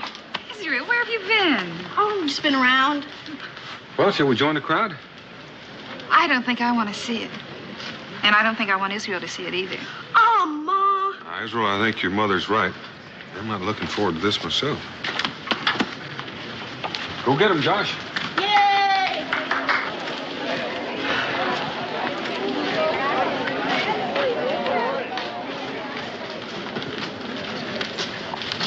Josh, now get down. You can do it. Don't let him scare you. Go get him, Josh. Come on, Josh. Now, come on. No, Just don't let him can't. lay his hands on you. If you can't outfight him, you can always outrun him. Come on, now get in. Get under those ropes. Sit down. Take the stool. Sit down. That bear is a mean-looking one. In spite of what he done to us, I still feel sorry for Josh. Listen, do you think we should put a stop to this? Oh, if we tried that, the crowd would kill us. Now, let's get with it.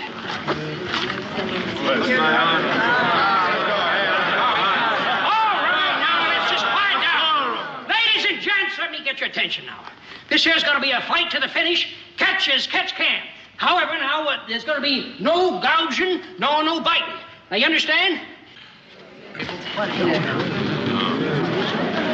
Jonah. Get out of here. You're trying to commit suicide. Jonah!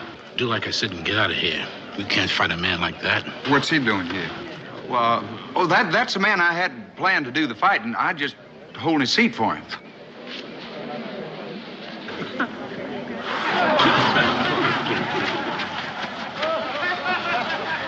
Why do you suppose Jonah changed his mind? I don't know, but I'm sure glad he did. I don't think I could have stood it just standing here and watching old Josh get killed.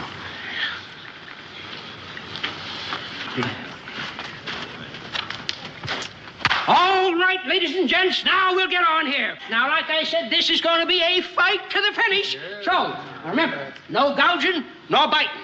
So if you two gents are ready, why, just come right ahead. Let's have at it. But wait till I get out of here. Get him, Jonah! There we go. Hey, get on. Yeah, you know what you go get him. Yeah, that's right.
Jonah, what a fight. You were wonderful. Jonah, it was... Jonah? Jonah? Listen, Jonah. Jonah. Let it go, Josh. What do you suppose is the matter with him? I don't know, but he doesn't want to talk to you. Let me go after him, Pa. Maybe he'll talk to me. All right, son. And bring him home to dinner. I've got a turkey on.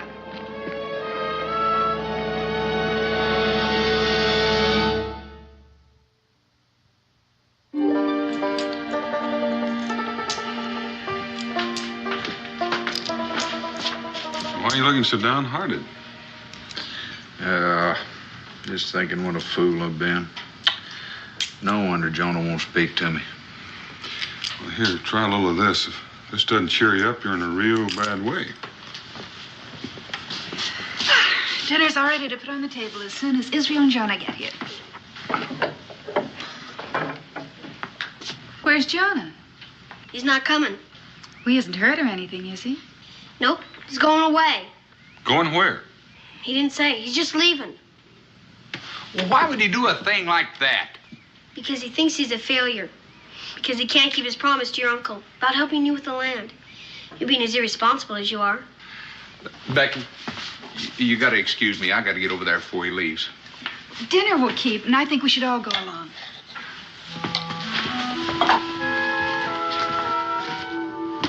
You, going to leave before I even had a chance to say thank you, huh? Thank me for what? Quite possibly saving my life. I know that may not be too important to you, but it's kind of valuable to me. Well, you would have made out all right without me. Oh, sure. I'd have been massacred, and I got a witness along to back me up.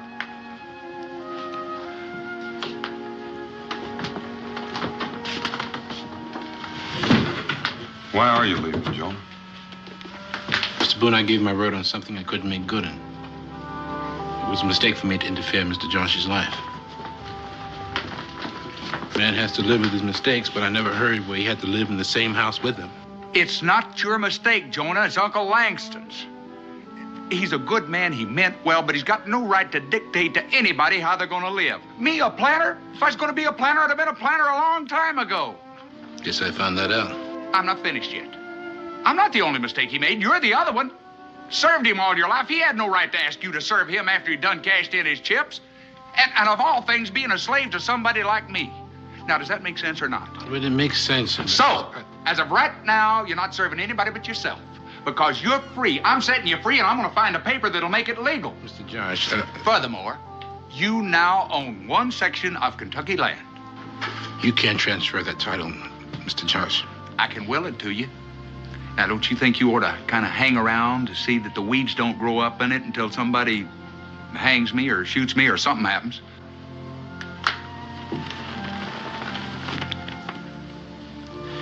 Mr. Josh. Last thing. Don't call me Mister anymore. That's all I got to say, Jones.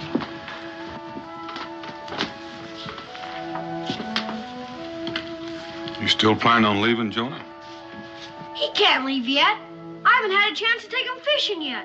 Yes, you did promise that you'd teach me that, Israel. I don't like to interrupt all this, but I've got supper cooking at home. And if none of you are going to eat it, I'm going to feed it to the hogs. I reckon we better go.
When I catch the rebels responsible for this, I'm going to dress them for beef. Whoever it is, they know their business all right. This is the third one they've snatched right out of our hands. The fourth, Corporal Barnes, the fourth, and it better be the last, because there's only one more left. Williams! Report to headquarters. Tell the colonel he'll have to cross the gorge above Hunter's Point, over the suspension bridge. Suspension bridge? I never heard of it. Let's hope the rebels haven't heard of it either. According to reports, it's falling apart. And if we're going to get there, Corporal Barnes, before they blow it up, we'd better get moving. Right. On the double. This way, lads.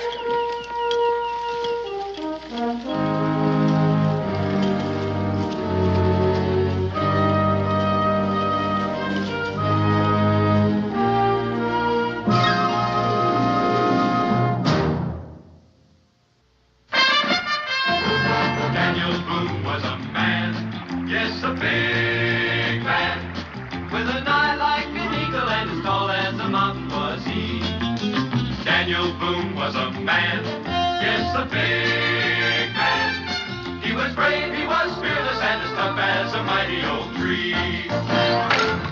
From the coonskin cap on the top of old Dan to the heel of his rawhide shoe, the rippinest, roaringest, fightingest man the frontier ever knew. Daniel Boone was a man, yes, a big man, and he fought for America to make all Americans free. What a Boone wanted to do and what a dream come true was he.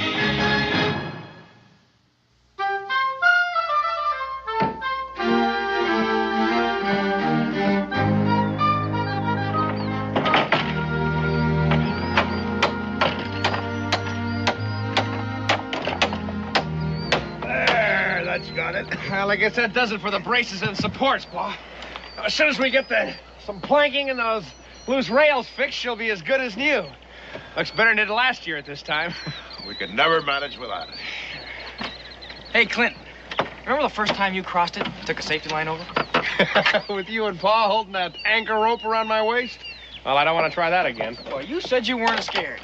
Well, the only reason I did it was because I knew if I didn't, you were bound to have a try at it. You know, Pa, we could charge a toll for crossing it. Help to pay us back for labor and material. Oh, no. Anyone wants to cross, they're welcome to it. I don't aim to make any money out of anybody's need. Now, come on, help me pick up these tools. You can bring a couple of more loads across before summertime. All right, let's get this up here, kid. In there. All right, you take the lumber, I'll take the keg of nails. Okay.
Well, it's not a good idea to point a pistol at a man unless you know he's an enemy. How do I know you're not? How do you know I am? I'll let my father decide that. This bridge is private property, mister.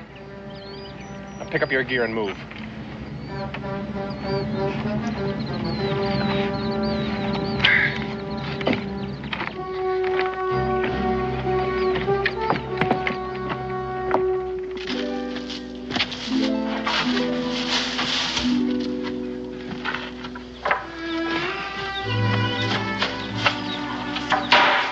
I'm over here, Clint.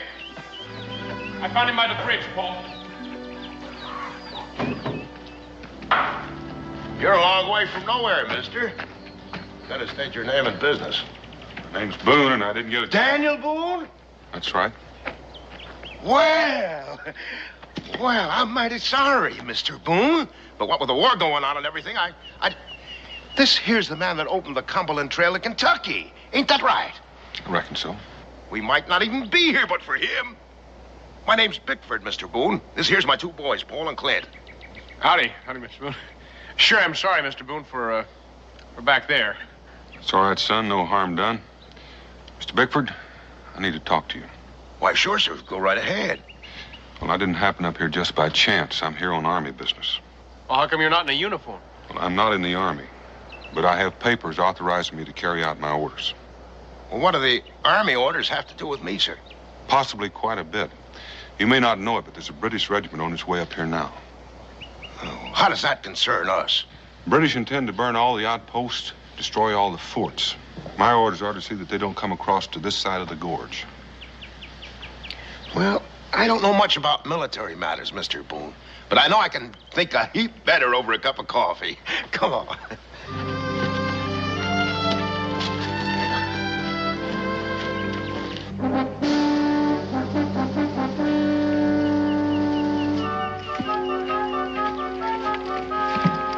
Sergeant! Can't we stop here for a breather? We keep on going till we reach that bridge. We can't keep up with you, Sergeant. We need rest. You men can rest when the bridge is secured. If you insist on going on, sir, you'll have to reach that bridge all by yourself. And if somebody blows that bridge Private Orks before we get there, the colonel's apt to be very, very upset. Now get out! Come on, move! All of you!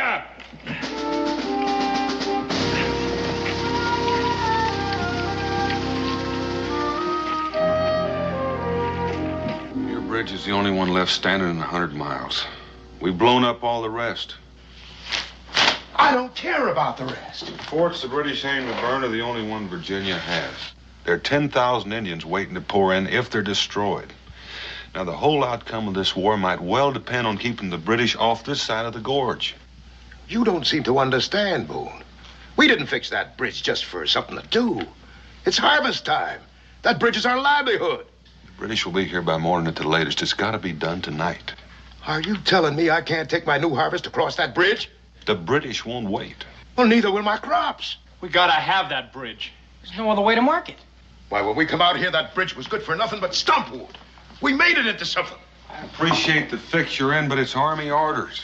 Army? What do I care about the Army? What's the Army ever done for me? They're fighting your war for you. Oh, no, you're not going to drag us into this, Boone. Oh, no. I got a war of my own. I've got a war with nature and the land. I've got a war with pests and drought. I've got a war with cold and hunger. I got a war just to see that me and my family stay alive. And that bridge out there is my only chance of winning it. And you're not going to destroy any of it. Well, it's not my choice.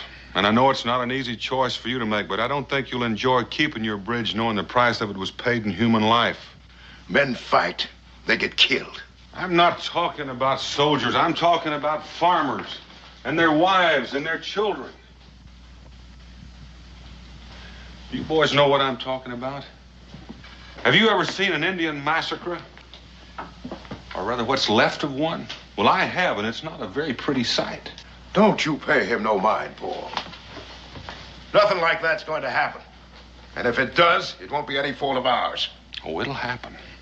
But I don't know how well you're going to sleep at night with that on your conscience. You think about that. I am thinking. I'm thinking I don't much like someone coming here and telling me to do this and do that. Don't you understand, Boone? I've got enough worries. My farm, my sons. I can't worry about the whole world. You're willing to trade crops for sons. That's not what Pa's saying. You're just twisting his words around. Oh, no, I'm not, son. Is a bridge more important to you than human life? Now, you get out of here. Get off our land. And don't come back, because we'll be waiting for you. Mr. Bickford, I have orders to blow up your bridge. And I'm going to do just that. Let's grab him.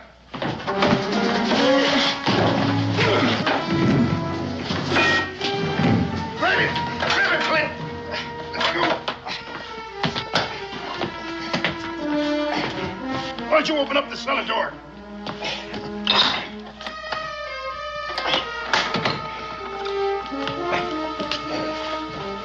Wait a minute, let me get this out of here. Ease him down. Go ahead, get him down.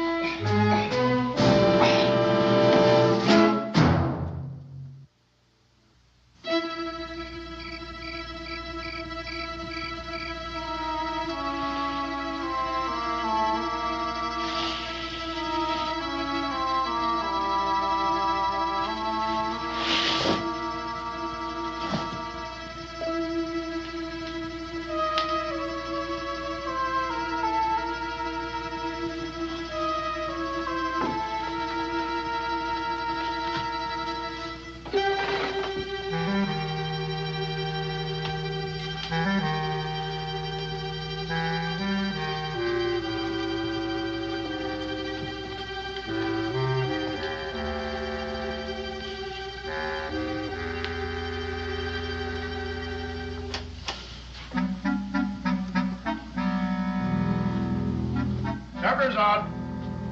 Come on, let's eat. No sense of letting the food get cold.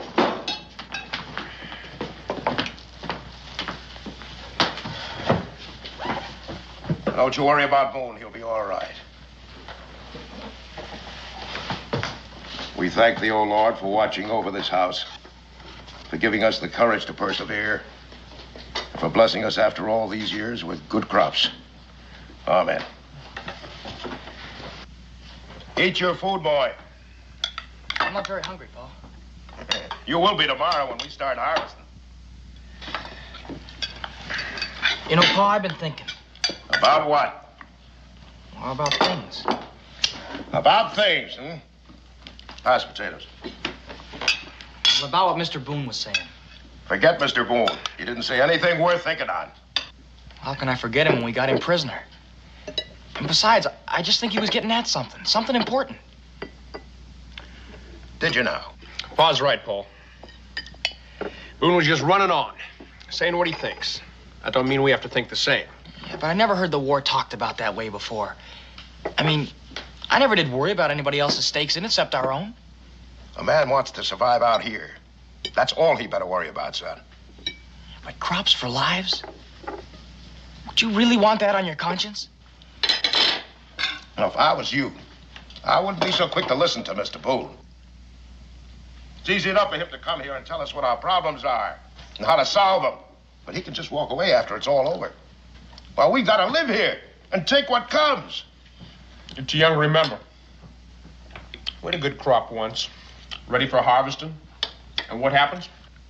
Neighbors' cows broke through the fence and trampled the crops. What they didn't trample, they ate. Now, what the neighbors do about that? They just said, we're sorry. Just like Mr. Boone. They gave us half a side of beef. Half a side of beef. Had a scratch to make it through that winter. What do you think we came out here for, Paul? I know, to get away from people, to have some peace. Get away from the war, I reckon. But it seems like the war's come to us now. And maybe it's like Mr. Boone said, there's just no way for us to stay shut of it. Mr. Boone! Mr. Boone! I tell you, it's not our fight. And I have to see that we don't have any part of it. Well, you always used to say us settlers had to stick together if we were ever going to be free. If there was ever going to be a really good country here. Well, what's the use of being free if you're hungry? If you're not free, you shouldn't even be here. Now, this is the gratitude I get. Not a thing I ever did wasn't for you boys. And now the first stranger comes along, you start repeating them as if he was the only man on earth who knew anything. I was only asking some questions, Pa. Don't ask any questions.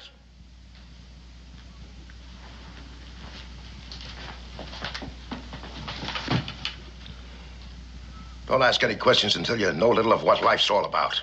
Well, how can I ever know anything about it if you just shut me up and don't give me any answers? That's enough. I don't want any back talk out of you. Not until you've grown up enough to know what you're saying.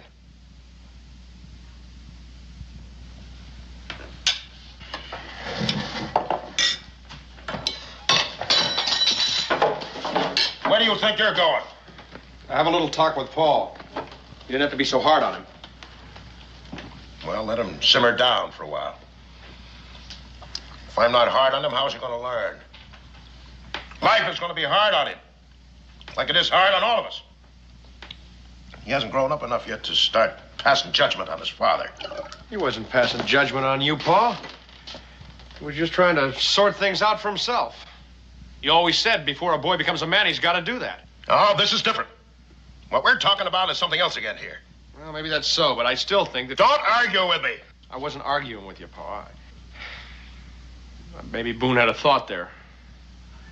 Oh, about the situation. Now, don't you give me any trouble. I know I'm doing the right thing. You know, anything you do is going to be the right thing with me, Pa. Still, it don't set easy with me. Keeping Boone prisoner. For 2 or 3 days? Till we get our crops across the bridge? Now, what's the harm in that? None, I suppose. All right, then stop worrying about it. Well, my congratulations, Sergeant. I may never be the same again, but it seems like this time we beat the rebels. We haven't beaten them until the regiment crosses to the other side. Now, I want all you men to stay alert and keep a sharp eye on this bridge. Is it all right if we rest while we're doing it, Sergeant? You'll stay alert, Corporal, by walking your post until the regiment comes. Another few hours won't kill you. You Hawks and you Carpenter, keep your stations here. I want this side of the bridge secured. The rest of you follow me.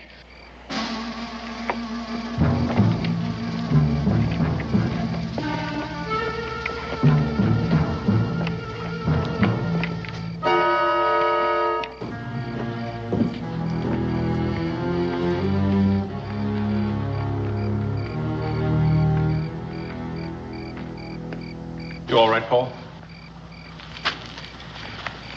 Paul didn't mean what he said. Then why did he say it? Well, you got to understand about Paul. Life's never been very good to him. I reckon he's failed at almost everything he ever tried, due to one thing or another. In a way, he even blames himself for Ma's dying. Or feels guilty, anyway. Because she never had the things he thought she ought to have. Can you understand that, Paul? I reckon I can. That's why the bridge is so important to him.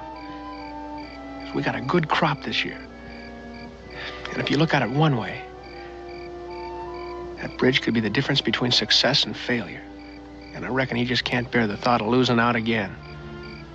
You think he's right in what he's doing, Clint? He thinks he is. And I reckon when it comes right down to cases, a man's got to act according to his own lights. No matter who gets hurt. That's the hardest thing about making up your own mind. Well, Pa's got his mind made up. So it seems. But you're not too sure about yourself. What makes you think I'm not? You stand there and tell me about how I got to understand the way Pa thinks. Only it's not me you're trying to convince. It's you. You know, for someone who's not grown up yet, some of the things you say make quite a bit of sense. Oh, you're just trying to make me feel better. Maybe. The question is, do you? You know, Clint, I always feel good when I talk to you. Good enough to eat your supper? Yeah, I guess even good enough for that. You go in the house and eat. I'll go help Pa in the barn.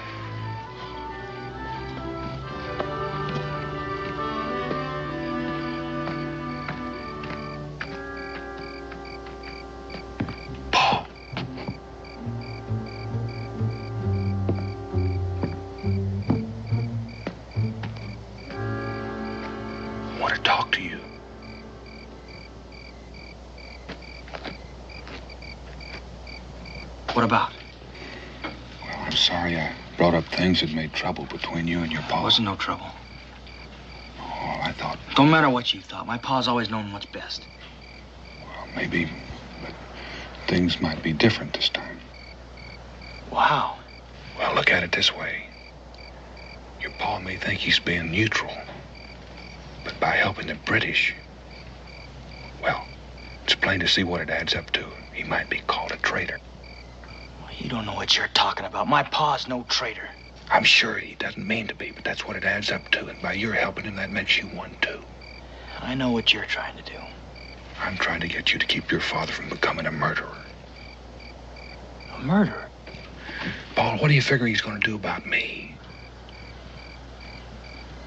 I don't know.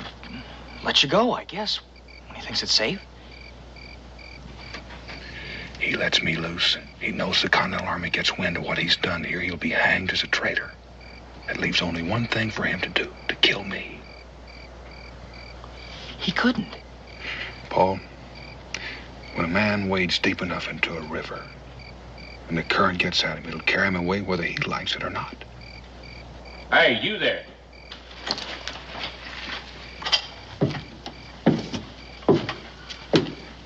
You live around here, son? Well, yes, sir. Why? You seen any strangers around here, skulking near that bridge? We're stuck out in the hind end of nowhere here, sir. We don't see folks for months on end. Regular hermits, eh? Who's here, then, apart from yourself? Well, just my father and my brother. They're bedding down the animals. Go and get them, son. Right, lads, let's have a look inside.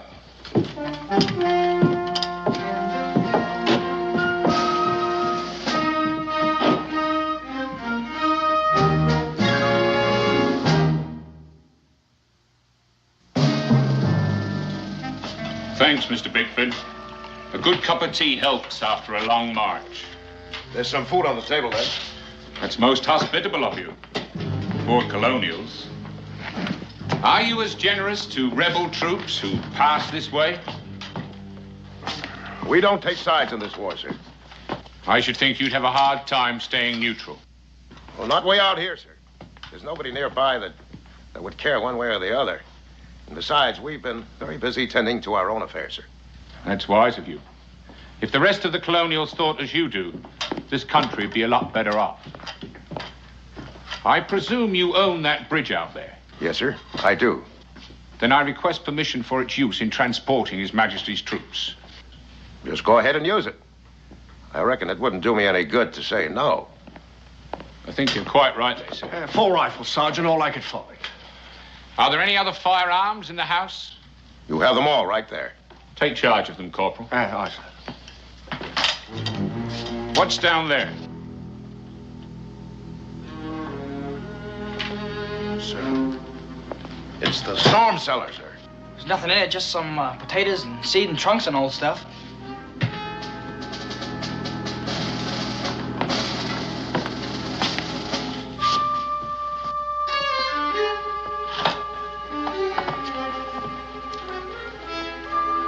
Hey, wait a minute, Sergeant. You can't take our guns. It's simply a precaution. I'll see that they're returned when the regiment is gone. It shouldn't be too long. Right, lads, let's go.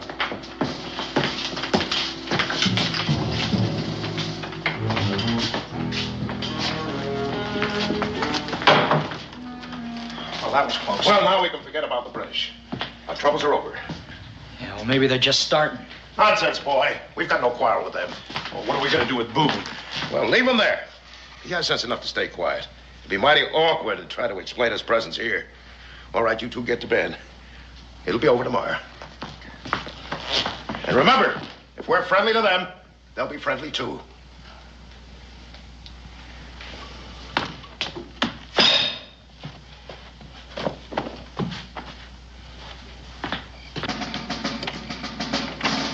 Sentry! We brought some souvenirs for you. Some extra armament in case you need it. Just put them down over there. Anything going on? It's been quiet as a Sunday in church, Sergeant. Too quiet. I don't like it. Haven't you had your fill of hearing blasting powder going off? That's just what I mean. I don't think I follow you, Sergeant. These colonials we've been after. 4 bridges wrecked right before our eyes, so to speak. It don't seem right they'd not try to get this last one. Well, that's simple. We got here first. Perhaps.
Who goes?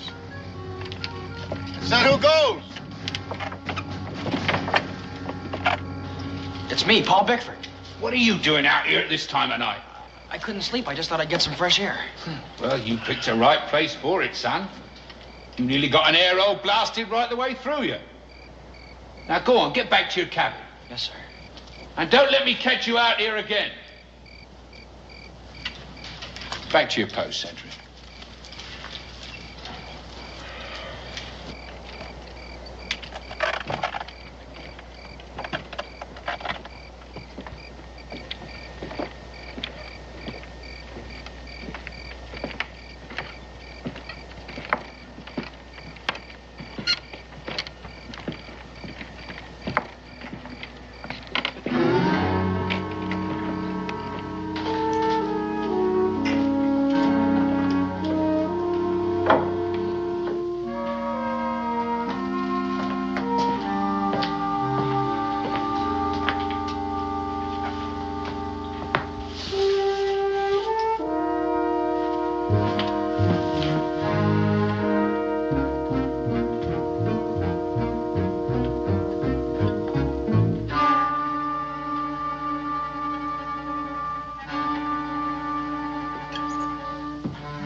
But I've got to get out of here.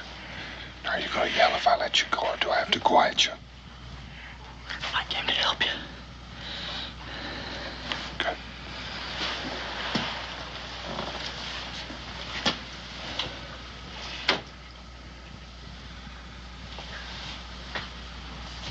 Is there anyone awake up there?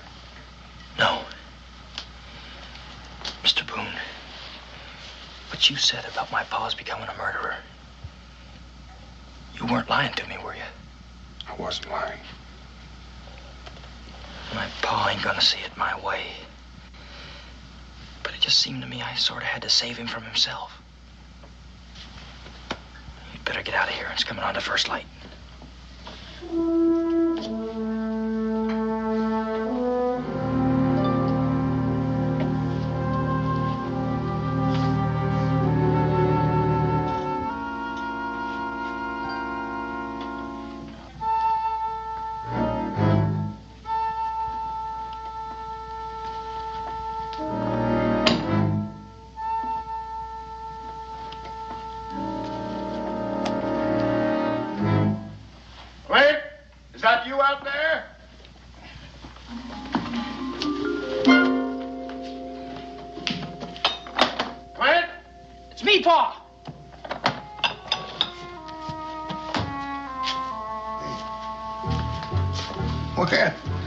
What are you doing up so early?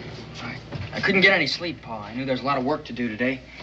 Just thought I'd fix the fire and put on the coffee for you and Clint when you got up this morning. Oh, that's real thoughtful of you, son. It'll be a while before it's done, Pa. I'll call you. Ooh, it's not worthwhile going back to bed. By the time I got dressed and washed, breakfast will be done, and then it'll be light enough to tend the stock.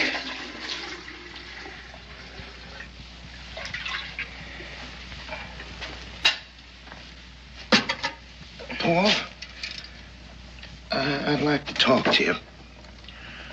Can't we talk later, Pa? No, I think this needs saying, so I'd like to say it now. I'm sorry for what happened tonight. That's all right, Pa. No, it's not all right. But a man sometimes says in anger what he don't rightly mean. I know that, Pa. You know, a man's entitled to his opinion. I just want you to know that what I do is not for myself. It's for you boys. This farm is all I got left to give you and Clint. That's why I gotta keep it the way it is no matter what. I understand that, Pa. Well, as long as you know, that's fine.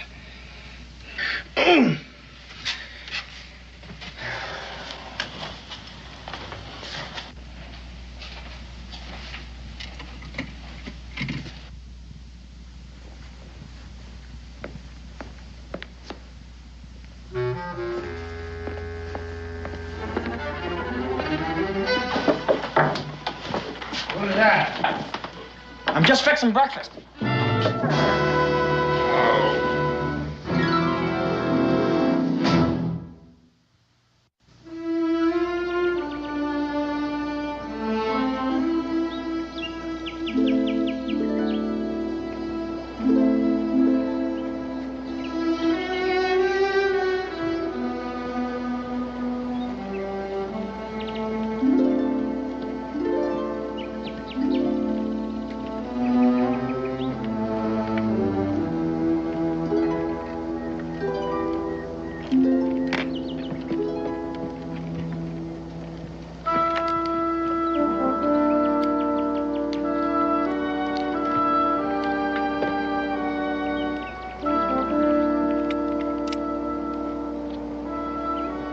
Sergeant Malcolm!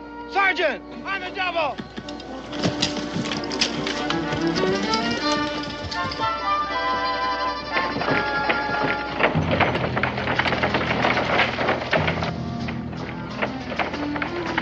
What's the trouble, Carpenter?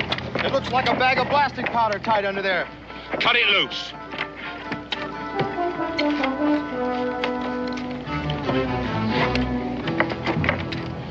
It's blasting powder, all right. You men search this bridge carefully. You, sentry, come with us.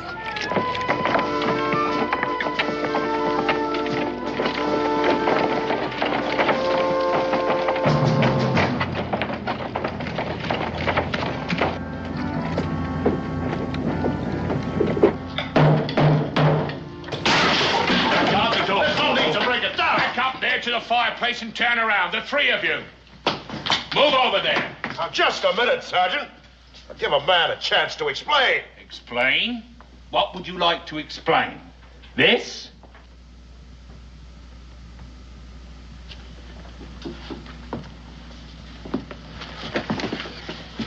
Just some potatoes and seeds and a few old trunks, eh? Sentry, open the cellar door.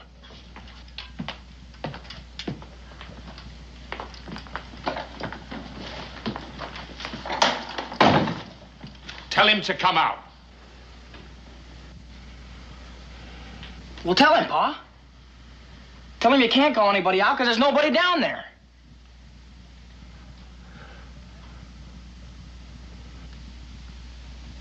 I shan't ask you again. Tell him to come up. Well, you heard what my boy said. There's nobody down there. We'll soon see. If you've lied to me, I'll have you all before a firing squad. Keep an eye on him.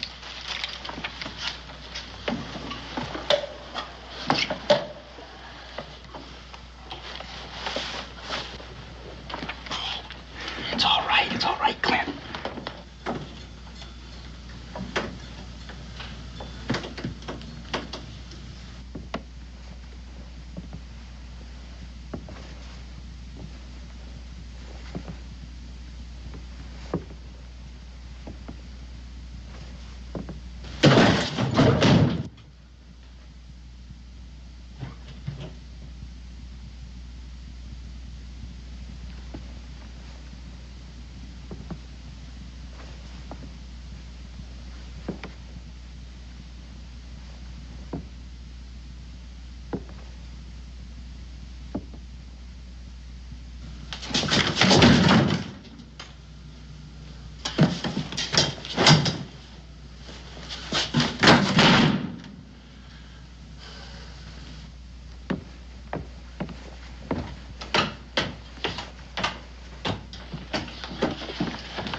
Didn't get him all, Sergeant?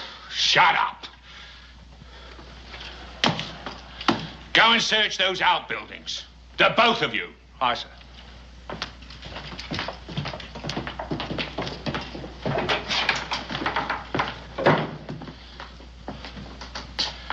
Mr. Bickford, I believe that something's gone on here that you haven't told me about. Well, you saw for yourself. There was no one down the cellar. And I told you we hadn't taken sides in this here war. Under the circumstances, you will confine yourselves to this cabin. Well, Sergeant, we have stock to tend to. Horses to be fed. A cow to be milked. All right. See to your stock. But I don't want to see you near that bridge. Understand?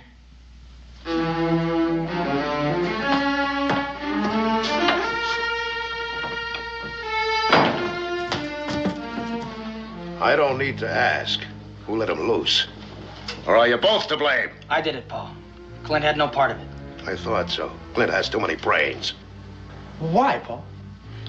It's like you said, Clint. A man's just got to do what he thinks is right. You young fool. What makes you think you're grown up enough to make a man's decision? Do you know what you've done? You've as good as killed us all.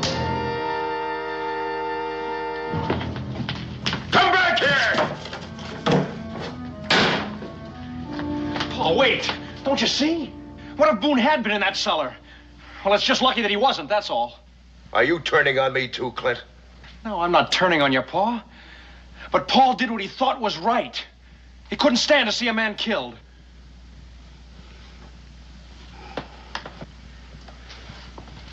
Oh, I should have killed him myself while I had the chance. Now he's got his powder and he's gonna blow up our bridge. It's not important, Paul. Look, I worked on that bridge just as hard as you did. Maybe harder. But it still ain't worth killing for. It's not too late. He's out there somewhere. He's out there near our bridge. Are you coming with me, Clint? Pa, you can't go out there. The British are still there. I could explain to the British. They'll stop Boone from blowing it up. Pa, will you listen to me? Boone can't blow up the bridge. Not with our British still there.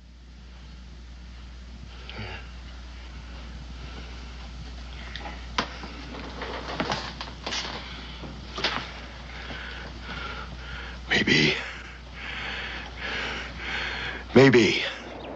Anything going on? Not a thing, Sergeant. There has to be someone around here somewhere. You two go and search the woods. Barnes and I are going to have a look over the other side. Come on, Barnes. They're right, Sergeant.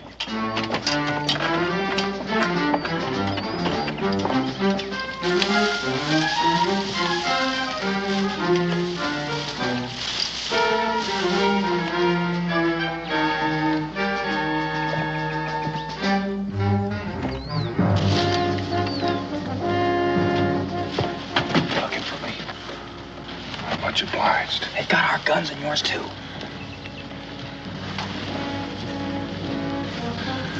Our guns are stashed right over there. And we'll get them back just as soon as the sentries go to the far end of the bridge.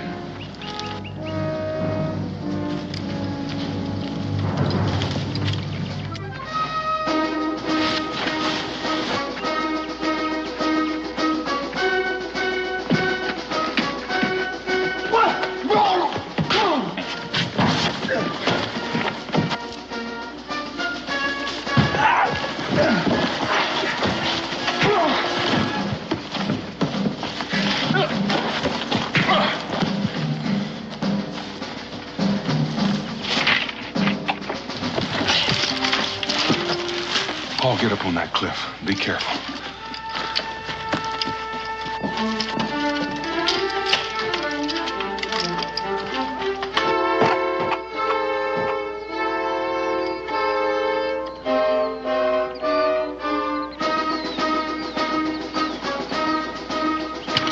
I'm here, Mr. Boone! Keep them back!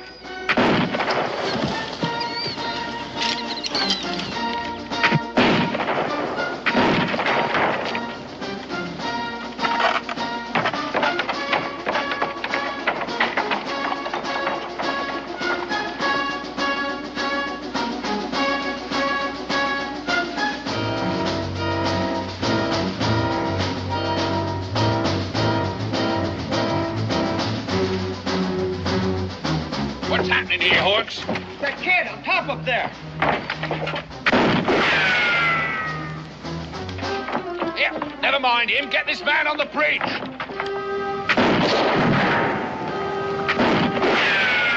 Come on, we can get him before the boy reloads. Right, Sergeant.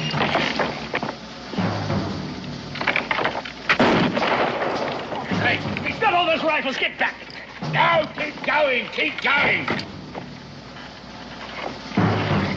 I'll get him, sir. Come on in, Hawks.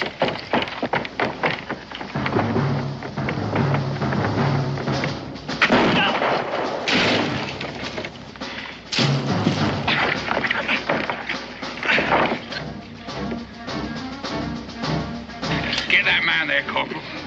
Aim as fast as I can, Sergeant. Come on, Barnes, get him. Good.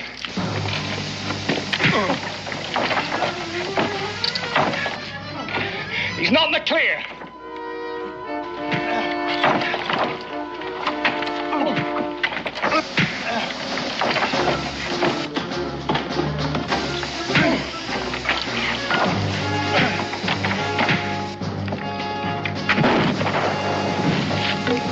Now get that fuse. Get the fuse.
Mighty sorry to leave some of these things behind, but I just ain't got room for them.